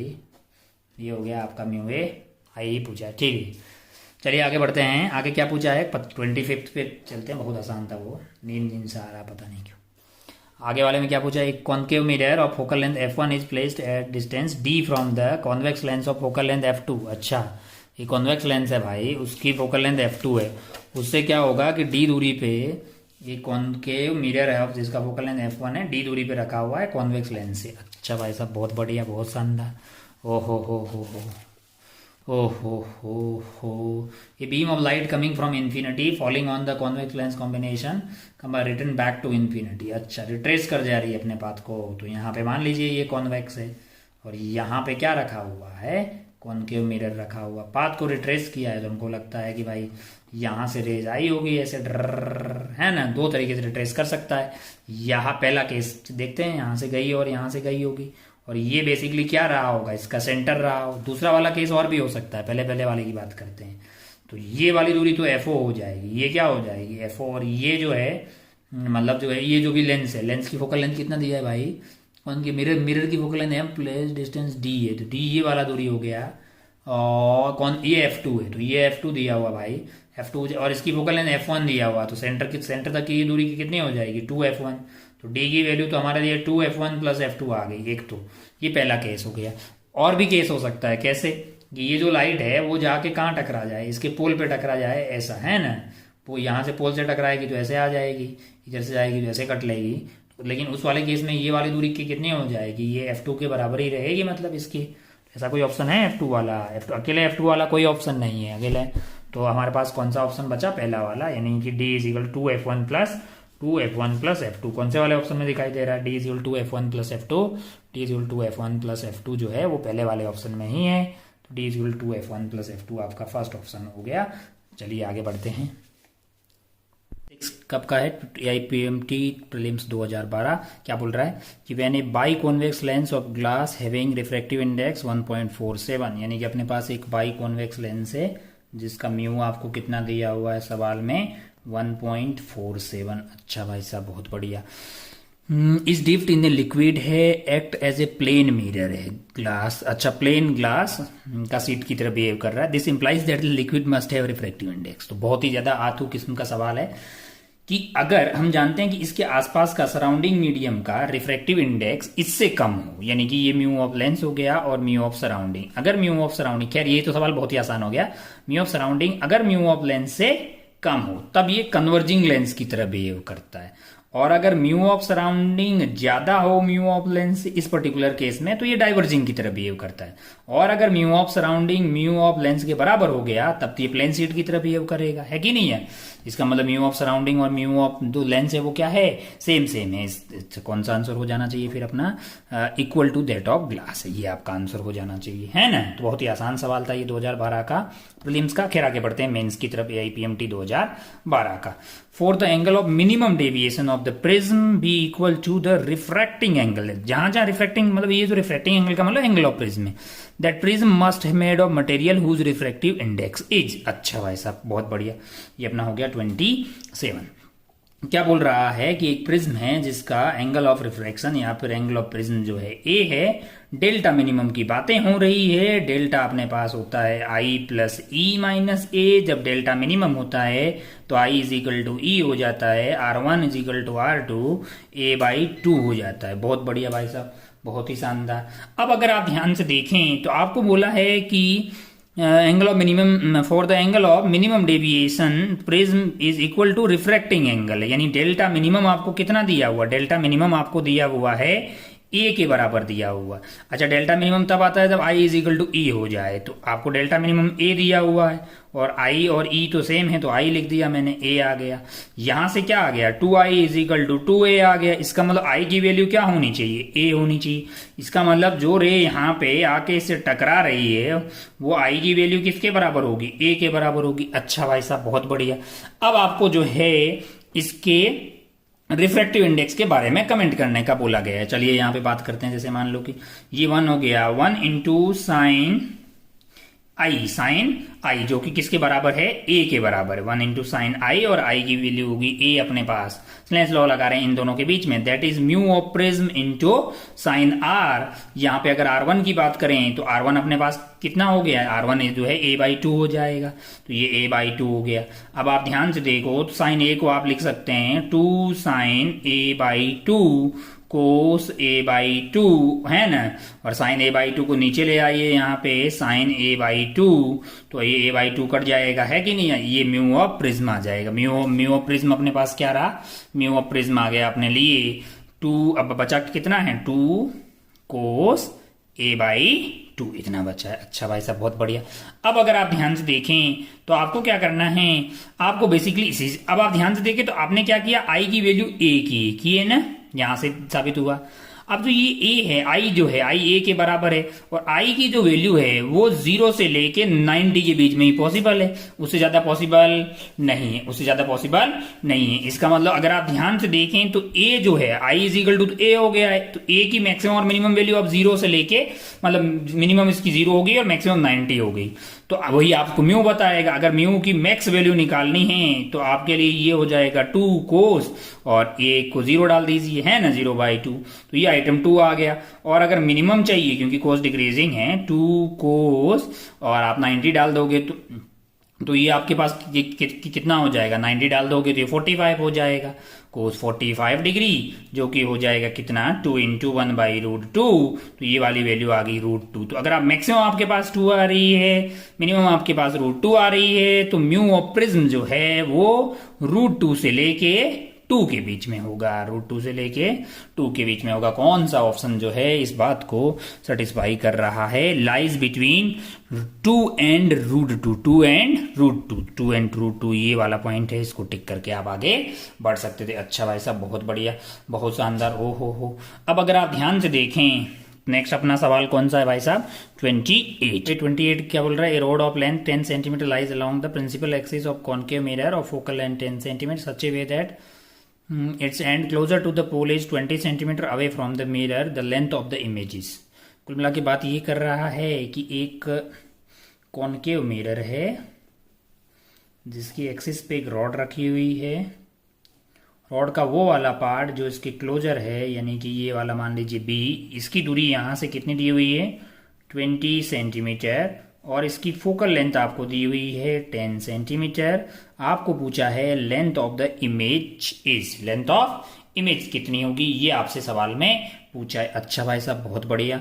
अब अगर आप ध्यान से देखें तो ये तो इस तरह के खूब सवाल किए हमने, बहुत लॉन्गिट्यूडनल मैग्निफिकेशन वगैरह के, तो एक आसान सवाल है, बी की इमेज कहाँ बनेगी, बी डैश यहीं बन जाएगी, अपन ए का पता करेंगे। अगर आप ध्यान से देखें और इसकी लंबाई 10 दी हुई है, तो यू ए की वैल्यू कितनी हो जाएगी, -30 हो जाएगी, है ना, और एफ की वैल्यू आपके पास -10 है। आपका मकसद क्या है, आप चाहते हैं कि वी ए मिल जाए, है ना, वी बी आपको पता लग गया है कि वी बी जो है वो तो यहीं होगी, -20 पे ही होगी, है ना।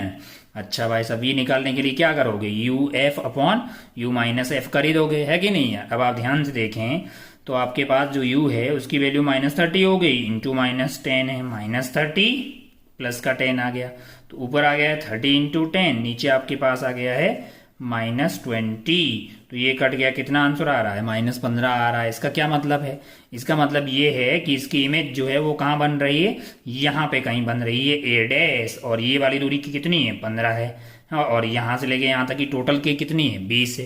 तो ये बीच वाला पार्ट जो है जहाँ वही तो इमेज की लंबाई हुई ना यार, कि कितनी हो जाएगी, ये आपके पास हो जाएगी 20 minus 15 that is equal to 5 centimetre, यानी 5 सेंटीमीटर। यानी कि आपका फोर्थ वाला जो ऑप्शन है वो आपका आंसर हो जाएगा। चलिए आगे बढ़ते हैं। ये था 29 पे। 29 क्या है जरा ध्यान से देखिए।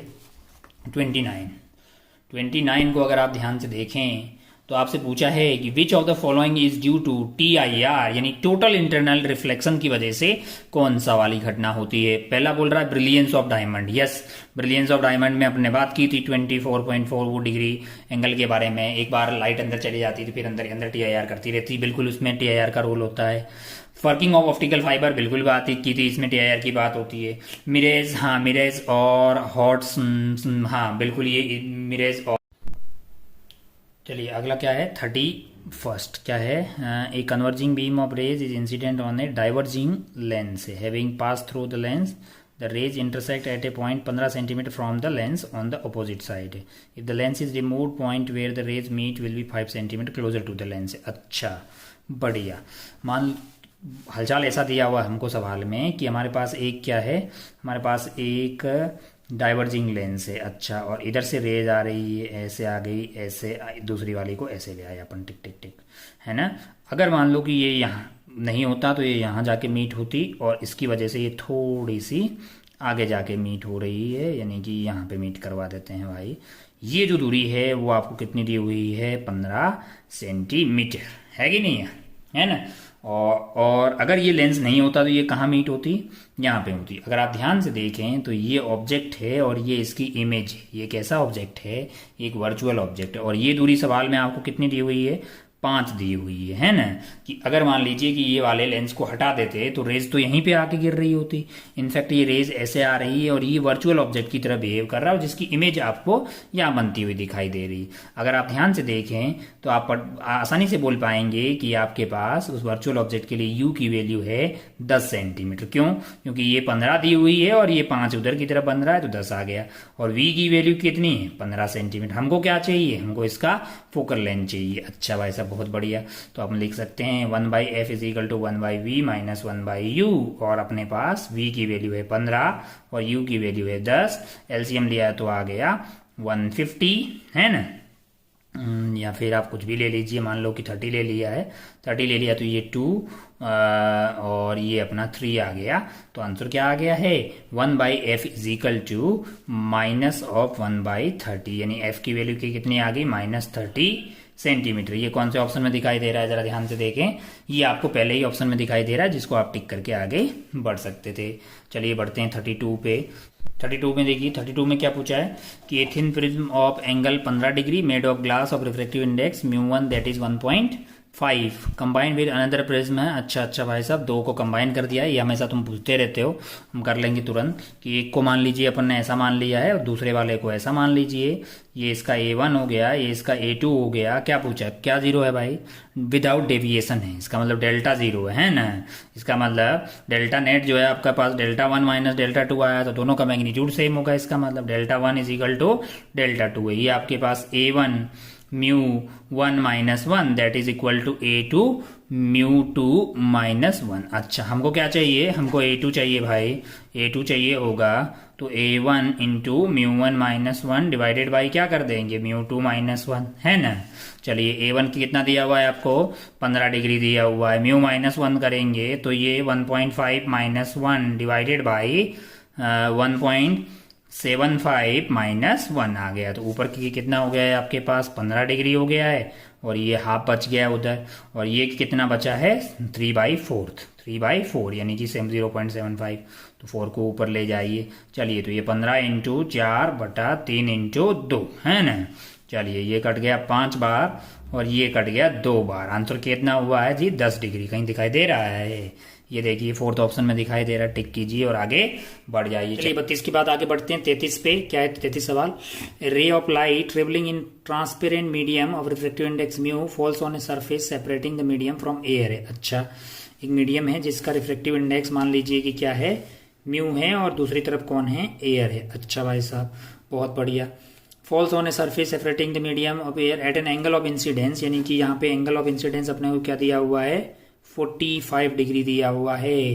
अच्छा, find the which of the following value of the mu the रे कैन अंडरगो TIR। TIR हो जाए तो मतलब कौन सा वाला म्यू है जो हो तो TIR हो सकता है। अच्छा भाई साहब, TIR होगा तो ये रे जो है ऐसे हो जाएगी और ये एंगल कितना हो जाएगा, ये जो है अपने पास जो एंगल है अपने पास जो ये वाला एंगल है अपने पास वो हो जाएगा 90 डिग्री। अच्छा, अगर वो 90 हो रहा है तो मतलब अगर अपने को ये जो है थीटा अपने को पता करना है।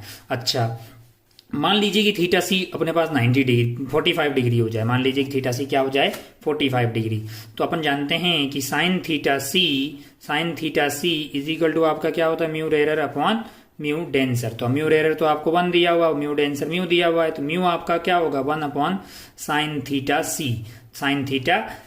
अब आप ध्यान से देखें कि अगर मान लो थीटा सी की वैल्यू 45 हो तो ये वाली वैल्यू हो जाएगी 1/√2, यानी कि ये √2 यानी कि 1.414, यानी कि म्यू आपका अगर 1.414 होगा तब आपके पास थीटा जो होगा क्रिटिकल एंगल क्या हो जाएगा 45 डिग्री। अगर म्यू की ये वैल्यू हो तो थीटा सी की वैल्यू क्या होगी 45 डिग्री। अच्छा, अब अगर आप ध्यान से देखें तो आपके पास जो म्यू है बेसिकली उसको मैं क्या लिख सकता हूं 1 अपॉन साइन थीटा सी, है कि नहीं है।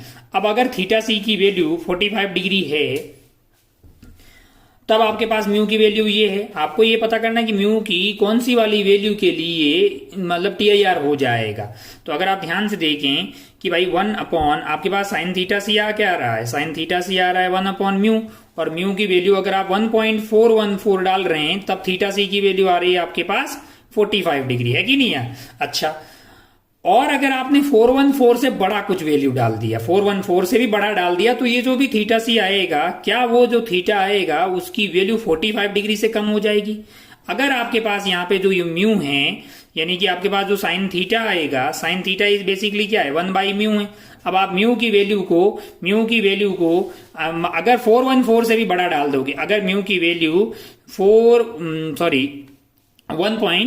1.414 यानी कि √2 से भी बड़ी हो, 1.414 से भी बड़ी हो, तब आपके लिए जो थीटा सी होगा वो क्या होगा, वो लेस देन 45 डिग्री हो जाएगा, लेस देन 45 डिग्री। अगर लेस देन 45 डिग्री होगा तब तो 45 डिग्री पे TIR पक्का हो जाएगा। तो कौन सी ऐसी वाली वैल्यू है जहां पे म्यू जो है 414 से बड़ा हो, तो ऑप्शन ए में है म्यू 1.25, ये कम है, ये कम है, ये भी कम है, तो आपका आंसर हो जाएगा 1.50 जो कि 4th में है, जिसको आप टिक करके आगे बढ़ सकते थे। ये था AIPMT 2010 का सवाल। आगे बढ़ते हैं, क्वेश्चन नंबर 34, ये भी है AIPMT 2010 का ही सवाल, नहीं 2010 का ही सवाल है। आइए इसको सॉल्व करते हैं, जरा ध्यान से देखें क्या है ये सवाल। Lens having focal length f है, एक लेंस है जिसकी फोकल लेंथ क्या है f है, and aperture of diameter d है। अच्छा भाई साहब, बहुत बढ़िया, एक लेंस बना लेते हैं जिसकी फोकल लेंथ f दी है, अपर्चर डायमीटर आपको d दिया हुआ है। बोल रहा है having focal length and aperture diameter d forms a image of intensity, यानी जो इमेज बन रही है उसकी इंटेंसिटी I दी हुई है। अच्छा, and diameter and image intensity aperture of diameter d/2 central region of lens is covered by A black pepper, यानी कि जो सेंट्रल वाला रीजन है इसका, वो जो d/2 रीजन है उसको क्या कर दिया, ब्लैक पेपर से कवर कर दिया। तो यहां से लाइट जो है वो इधर की तरफ नहीं जाएगी, अब लाइट सिर्फ इस वाले पार्ट से ही जा पाएगी। अच्छा, तो बोल रहा है focal length of lens and intensity of the image. देखो फोकल लेंथ तो आपके लिए भाई साहब ये होगी मतलब 1 अपॉन क्या होता है basically mu prism mu lens upon mu surrounding -1 upon 1/R1 - 1/R2 ये होती है। अब आप ध्यान से देखो, यहां से बीच में से काला कर देने से R1 और R2 थोड़ी चेंज होगा यार, R1 R2 में कोई परिवर्तन नहीं हो रहा है, म्यू लेंस और म्यू सराउंडिंग में भी कोई परिवर्तन नहीं हो रहा, तो फोकल लेंथ में कोई परिवर्तन होने वाला नहीं है, मतलब फोकल लेंथ तो वही रहेगी। लेकिन हाँ, कितनी इंटेंसिटी पास होती है, वो इंटेंसिटी आपके पास intensity is directly proportional to aperture का स्क्वायर। क्या होती है, अपर्चर का स्क्वायर होती है। अच्छा, पहले आपके पास क्या था, अपर्चर D था, तो इंटेंसिटी पूरी आ रही थी, मतलब जो भी लाइट इधर से आ रही है वो यहां से पास हो रही थी, तब इंटेंसिटी आई थी। अब क्या हो रहा है, d/2 ब्लॉक हो गया, d/2 ब्लॉक हो गया है। इसका मतलब जो ब्लॉक हो गई है इंटेंसिटी वो हो जाएगी आपका, पहले d का square directly proportional to i था, तो i डैश अब जो ब्लॉक हो जा रही है वो हो जाएगी आपके पास d/2 का स्क्वायर, है कि नहीं यार। अच्छा, तो जो ब्लॉक हो जाएगी i डैश वो i/4 हो जाएगी, क्योंकि ये तो मतलब d स्क्वायर डिवाइडेड बाई 4 हो गया ना यार, i directly proportional to d square, तो i/4 तो ब्लॉक हो गई। तो अब जो है पास कितनी हुई होगी, पास हुई होगी आपके पास टोटल थी i माइनस i/4, यानी कि 3i/4 जो है अब इमेज के पास पहुंच रही होगी इमेज फॉर्मेशन में। तो अब आप ध्यान से देखें तो आप बोल पाएंगे कि फोकल लेंथ में कोई परिवर्तन नहीं हुआ है, लेकिन इंटेंसिटी जो है आप पास कितनी हो रही है, 3i/4, वही आपका इमेज बना रहा होगा। तो आपका ऑप्शन कौन सा चला जाएगा कि फोकल लेंथ में कोई चेंज नहीं होगा और इंटेंसिटी जो इमेज की होगी वो 3i/4 हो जाएगी। अच्छा भाई साहब, बहुत बढ़िया। ये था आपका क्वेश्चन नंबर 34। आगे बढ़ते हैं क्वेश्चन नंबर 35 पे। 35 आप एक बार पढ़िएगा, क्या बोल रहा है 35, क्वेश्चन नंबर 35, इसको पढ़िएगा एक बार। The speed of light in medium m1 and m2, दो मीडियम है m1 एंड m2, उसमें स्पीड ऑफ लाइट दी हुई है। अच्छा, बहुत बढ़िया भाई साहब, बहुत ही शानदार। मतलब स्पीड जो है मीडियम 1 एंड मीडियम 2 में आपको दी हुई है और आपको बोला है, अच्छा बहुत बढ़िया, तो कोई बहुत ज्यादा टफ चीज नहीं है, आप सवाल को पढ़िएगा आपसे हो जाएगा। Speed of light in medium m1 and m2 है, मीडियम 1 मान लीजिए, मीडियम 2 मान लीजिए, इसका रिफ्रैक्टिव इंडेक्स मान लीजिए μ1 है, इसका μ2 है, स्पीड v1 एंड v2 दी हुई है ना। अपन जानते हैं ना v क्या होती है, c/μ। अगर आप स्पीड का रेशियो लेंगे v/v2 तो ये आपके पास हो जाएगा μ2 डिवाइडेड बाई μ1, क्योंकि v जो है वो डायरेक्टली प्रोपोर्शनल टू 1/μ होता है। अच्छा भाई साहब, बहुत बढ़िया, बहुत ही शानदार। अगर आपको m1 और v1 v2 दिया हुआ है तो आप μ2/μ1 निकाल सकते हैं ना, ये हो जाएगा v1/v2। v1 आपका हो गया है 1.5 इंटू 10 की पावर 8 है, इंटू 10 की पावर 8 आ गया, और v2 कितना है 2 इंटू 10 की पावर 8 है, तो 10 की पावर 8 से ये कट गया, ये आ गया 3/4, ये आपका हो गया μ2 डिवाइडेड बाई μ1, है कि नहीं यार। अच्छा भाई साहब, अच्छा इसमें कौन बड़ा है, μ2 बड़ा है कि μ1 बड़ा है, μ1 बड़ा है, μ1 बड़ा है μ2 से, तभी तो ये रेशियो 1 से कम आ रहा है ना यार, μ1 बड़ा है। अच्छा, तो डेंसर कौन सा हुआ, ये वाला डेंसर हो गया है, ये वाला आपके लिए डेंसर है, और ये वाला क्या है, ये रेयरर है। अच्छा, अब बोल रहा है कि ये m1 वाले का होगा और ये m2 वाले का रिफ्रैक्टिव इंडेक्स होगा। अब बोल रहा है कि इफ द रे सफर्स TIR रिफ्लेक्शन, अच्छा ये रे of light enters from medium 1 to 2 है, मीडियम 1 से कहां जा रही है, मीडियम 1 से मीडियम 2 की तरफ जा रही है। अच्छा, बहुत बढ़िया। अब TIR हो जाए तो कंडीशन बताइए। ठीक है भाई, हमने एंगल थीटा पे भेज दिया, TIR हो सकता है क्या, 1 जो है वो डेंसर है, 1 डेंसर से रेयरर की तरफ जा रही है, डेंसर से 1 जो है डेंसर वाला है ना, डेंसर से रेयरर की तरफ जा रही है, तो TIR हो सकता है। अच्छा भाई साहब, बहुत बढ़िया, TIR हो जाए तो ये थीटा मिनिमम इतना चाहिए कि कितना होना चाहिए, sine theta c is equal to mu rarer upon mu denser है ना, तो ये mu denser divided by mu rarer, यानी कि ये कितना हो जाएगा, mu rarer upon mu denser है ना। अच्छा भाई साहब, बहुत बढ़िया। तो म्यू रेयरर आपका क्या हो जाएगा, आपका m2 है, m2 वाले का हो गया μ2 डिवाइडेड बाई μ1, ये वैल्यू तो 3/4 आ रही है। इसका मतलब जो थीटा है उसकी वैल्यू आपके पास हो जाएगी साइन इनवर्स ऑफ 3/4, या फिर इससे बड़ी होनी चाहिए, है कि नहीं यार। अब ऑप्शन देखिएगा कहाँ कौन सा ऐसा ऑप्शन है, बोल रहा है इक्वल टू साइन इनवर्स 2/3, ठीक नहीं है, 2/3 ठीक नहीं है, इक्वल टू और लेस देन, नहीं रे, लेस पे TIR नहीं होगा, ज्यादा होना चाहिए, तो ऑप्शन आपका थर्ड चला जाएगा, इक्वल टू और greater than sine inverse of 3/4 है, तो यहाँ ये आपका आंसर हो गया है। आगे बढ़ते हैं 36 वाले पे, क्या बोल रहा है 36 वाला, एक बार सवाल पढ़िए। Ray of light is incident on a 60 degree prism, prism का एंगल 60 डिग्री दिया, at minimum deviation position the angle of refraction at the first face incident face of the prism is, अच्छा on a 60 degree prism minimum deviation की condition है और angle of prism क्या दिया हुआ है आपको, 60 डिग्री दिया हुआ। जरा ध्यान से देखिए, अब आप ध्यान से देखिए, आपके लिए जो ए है ये देखिए, ये आपको 60 डिग्री दिया हुआ है ना, रे of light is incident on a 60 degree prism at the minimum deviation position, minimum deviation वाली पोजीशन में जो आपका आई होता है वो ई के बराबर हो जाता है, और R1 R2 दोनों बराबर हो जाएंगे ना भाई। ये ई जो है वो आई के बराबर हो जाता है, और ये होता है आपका R1, और ये क्या होता है R2। आप जानते हैं ना कि R1 प्लस R2 क्या होता है, R1 प्लस R2 तो ए होता है, लेकिन R1 और R2 मिनिमम डिवीजन की कंडीशन में बराबर हो जाते हैं, तो twice of R1 is equal to A आ जाएगा। ए कितना दिया हुआ 60 डिग्री, तो R1 की वैल्यू क्या हो गई 30 डिग्री हो गई ना भाई। कहीं दिखाई दे रहा है 30 डिग्री, ये रहा 30 डिग्री, टिक कीजिए और आगे बढ़ जाइए। चलिए बहुत बढ़िया। अब आप ध्यान से देखें तो बहुत इजी सवाल है, सारे सवाल आप कर सकते हैं, बहुत आसानी से कर सकते हैं। बस कॉन्फिडेंस डेवलप करने के लिए अपन इसको देख रहे हैं कि बस तेरे से हो जाएगा, बस यही बताना आया हूं मैं। Two thin lenses of focal length f1 and f2 in contact and coaxial है, पावर ऑफ कॉम्बिनेशन पूछा है, जरा ध्यान से देखिएगा। आप 37 पे आ जाइए। 37 में क्या है कि दो थिन लेंसेज है जिनका focal length f1 and f2 है। ओहो टच में है जी। कैसे कोएक्सियल है, कैसे भी हैं अपने को वो नहीं बोला है, बस ये बोला है कि F1 एंड F2 है। अपने को क्या है, अब आप ध्यान से देखें तो 1/f इक्विवेलेंट जो होगा पावर वो 1/f 1 प्लस 1/f2 हो जाएगा, है कि नहीं यार। तो 1/f इक्विवेलेंट की वैल्यू तो हो गई आपका F1 plus F2 divided by F1 F2 हो गया, है कि नहीं यार। अच्छा आपको क्या चाहिए, पावर ऑफ कॉम्बिनेशन चाहिए ना भाई साहब, है ना। अच्छा तो पावर ऑफ कॉम्बिनेशन आपके पास क्या हो गया 1/f इक्विवेलेंट ही तो पावर हो गया ना यार। पावर जो है P1 प्लस P2 हो जाएगा, P1 प्लस P2 है, तो ये आपका F1 plus F2 divided by F1 plus F2 हो गया, है कि नहीं यार। Basically F1/f equivalent is equal to 1/f1 plus 1/f2 है, ये पावर 1 और ये पावर 2 है। एलसीएम ले लीजिए तो 1/f इक्विवेलेंट मिल गया, यही तो पावर है ना इक्विवेलेंट वाला। तो F1 F2 ऐसा कहीं ऑप्शन में दिखाई दे रहा है, जरा देखिए जरा ध्यान से, ये रहा। इसको टिक करके आप आगे बढ़ सकते थे। ये था 37, लो सब हो गया। 38 पे आइए। 38 में क्या कर रहा है, क्या हो रहा है जरा देखिए। 38 सवाल नंबर 38 पे आइए। A boy is trying to start A boy is trying to start fire by focusing sunlight on a piece of paper using equiconvex lens of focal length 10 cm। अच्छा एक लेंस है, उसका फोकल लेंथ क्या दिया हुआ 10 centimetre है। Diameter of sun is इतना है, डायमीटर इतना है सन का, बहुत बढ़िया। Mean distance from the earth surface इतना है, बहुत बढ़िया।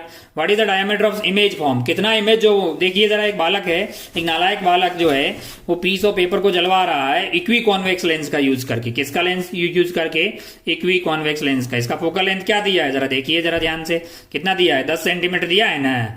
अब जरा देखिए यहाँ पे आपका सन है, मतलब जो है ये सन हो गया। देखिए जरा ध्यान से, अब इधर से रेज आ रही है, कितना दूर है ये सन, कितनी दूरी दी हुई है सवाल में कि कितना दूर है जरा देखिए, बहुत दूर है। देखो ये देखो यू, ये सन है, ये ऑब्जेक्ट की तरफ ये करेगा ना, यू देखिए कि कितना हो जाएगा, बहुत ज्यादा हो जाएगा। देखो u is equal to minus of 1.5 into 10⁻11, मतलब ऑलमोस्ट ये मान लो कि भाई इन्फिनिटी से रेज आ रही है। तो इसकी इमेज कहाँ बनेगी, इसकी इमेज बनेगी फोकस पे बनेगी कि नहीं बनेगी, बनेगी भाई साहब। तो v की वैल्यू तो हमको लगता है कि -10 सेंटीमीटर, यानी कि माइनस ऑफ 10 डिवाइडेड बाई 100, यानी कि माइनस ऑफ 0.1 मीटर पे बनेगी इमेज, है कि नहीं यार। ये u हो गया है, ये आपका v हो गया है। अब मतलब जो है वो इन्फिनिटी के आसपास ही मान लेना भाई, 10⁻11 है तो बहुत बड़ा है, तो इन्फिनिटी मान लीजिए।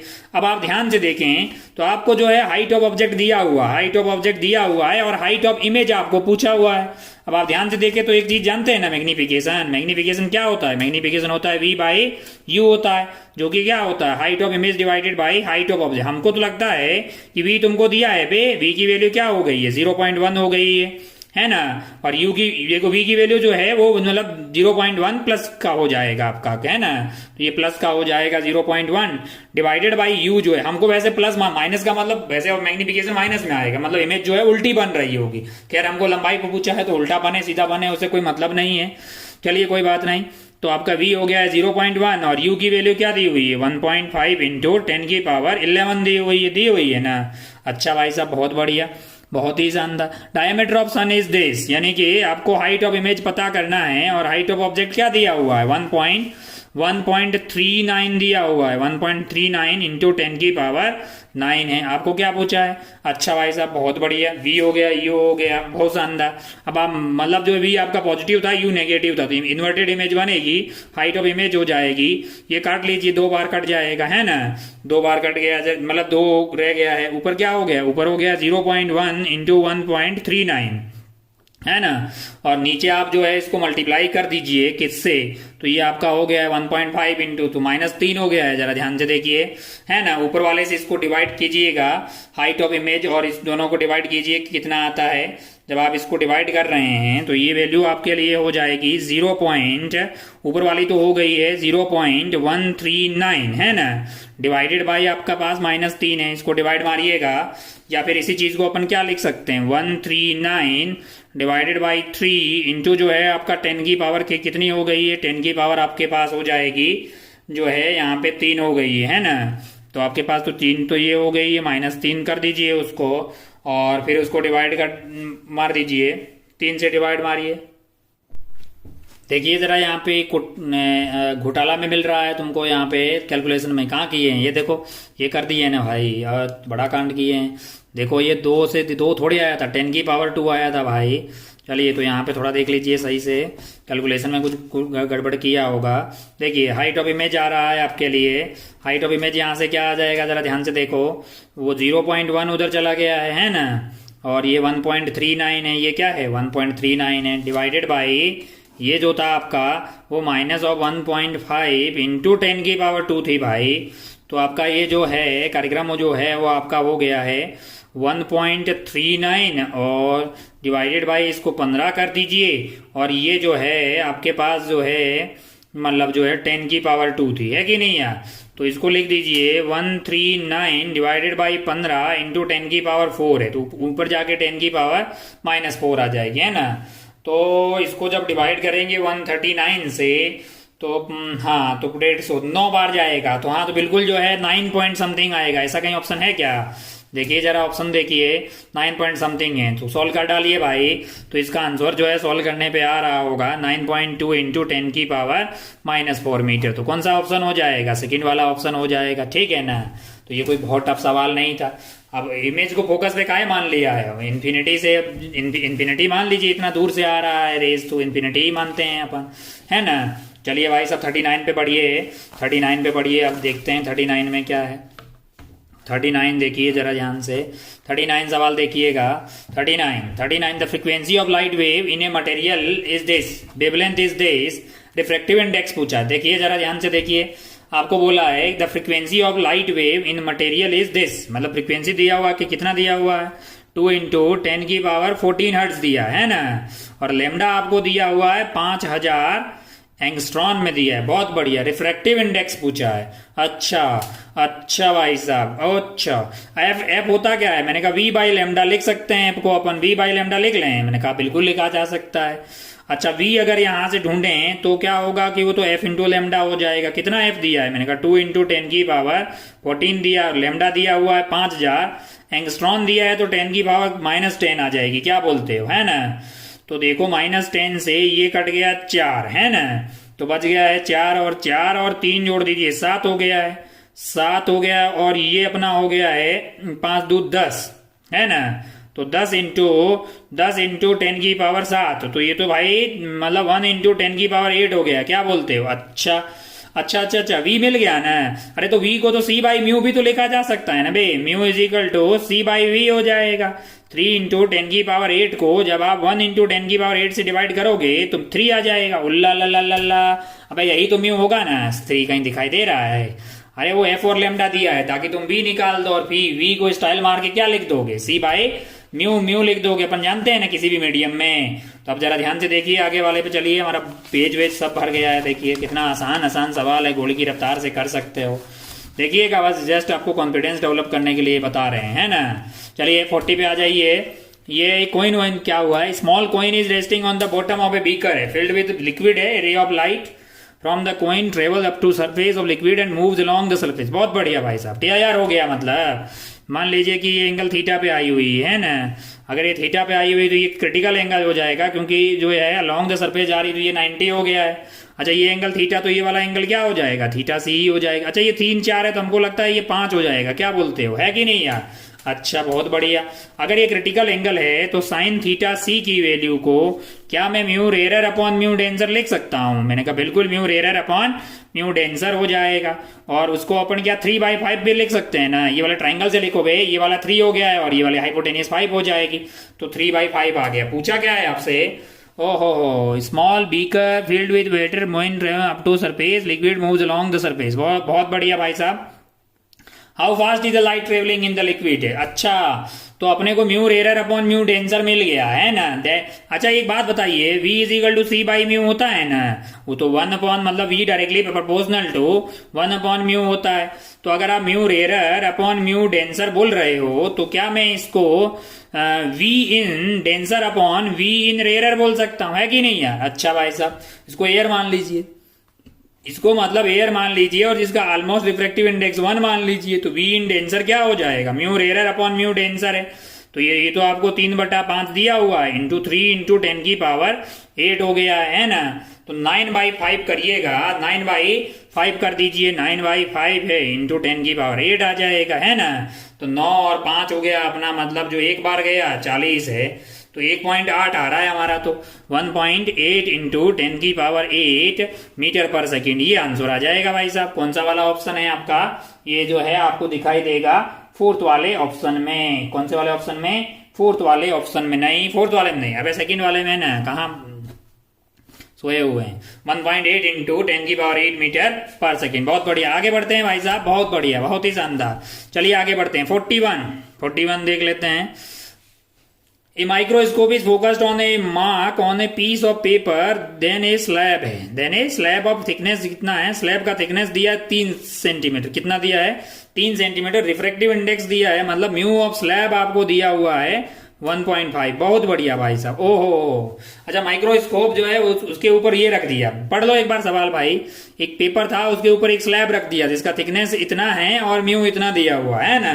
अब बोल रहा है कि माइक्रोस्कोप को दोबारा से फोकस करना पड़ेगा। अबे करना पड़ेगा ना, क्योंकि ऑब्जेक्ट वो आप चेंज हो गया है, शिफ्ट हो जाएगा ना भाई। स्लैब के कारण क्या हो जाएगा? शिफ्ट हो जाएगा। कितना ऊपर, और ऊपर शिफ्ट हो जाएगा, है ना। तो ऊपर उतना ही फिर क्या करना पड़ेगा? माइक्रोस्कोप को भी तो ऊपर शिफ्ट करना पड़ेगा ना। तो अच्छा, तो शिफ्ट अपन जानते हैं ना भाई, अपन शिफ्ट के बारे में पीएचडी करके बैठे हुए हैं कि शिफ्ट जो है T into 1 upon mu surrounding upon mu slab होता था कि नहीं होता था? होता था ना। तो T तुमको क्या दिया हुआ? 3 सेंटीमीटर दिया हुआ, 1 अपॉन म्यू सराउंडिंग कुछ नहीं है तो 1 मान लीजिए।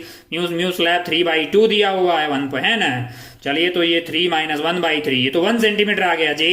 1 सेंटीमीटर अपवार्ड, 1 सेंटीमीटर अपवार्ड। ये आपको जो है 41 में आपको आंसर दिखाई देगा, 1 में आपको आंसर दिखाई दे जाएगा। बहुत बढ़िया भाई साहब, बहुत ही शानदार, बहुत ही बढ़िया, है ना।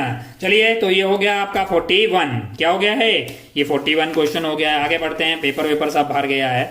चलिए 42 पे चलते हैं भाई। 42 का है, आउट ऑफ फोकस हो रहे हो भाई, फोकस कीजिएगा ढंग से।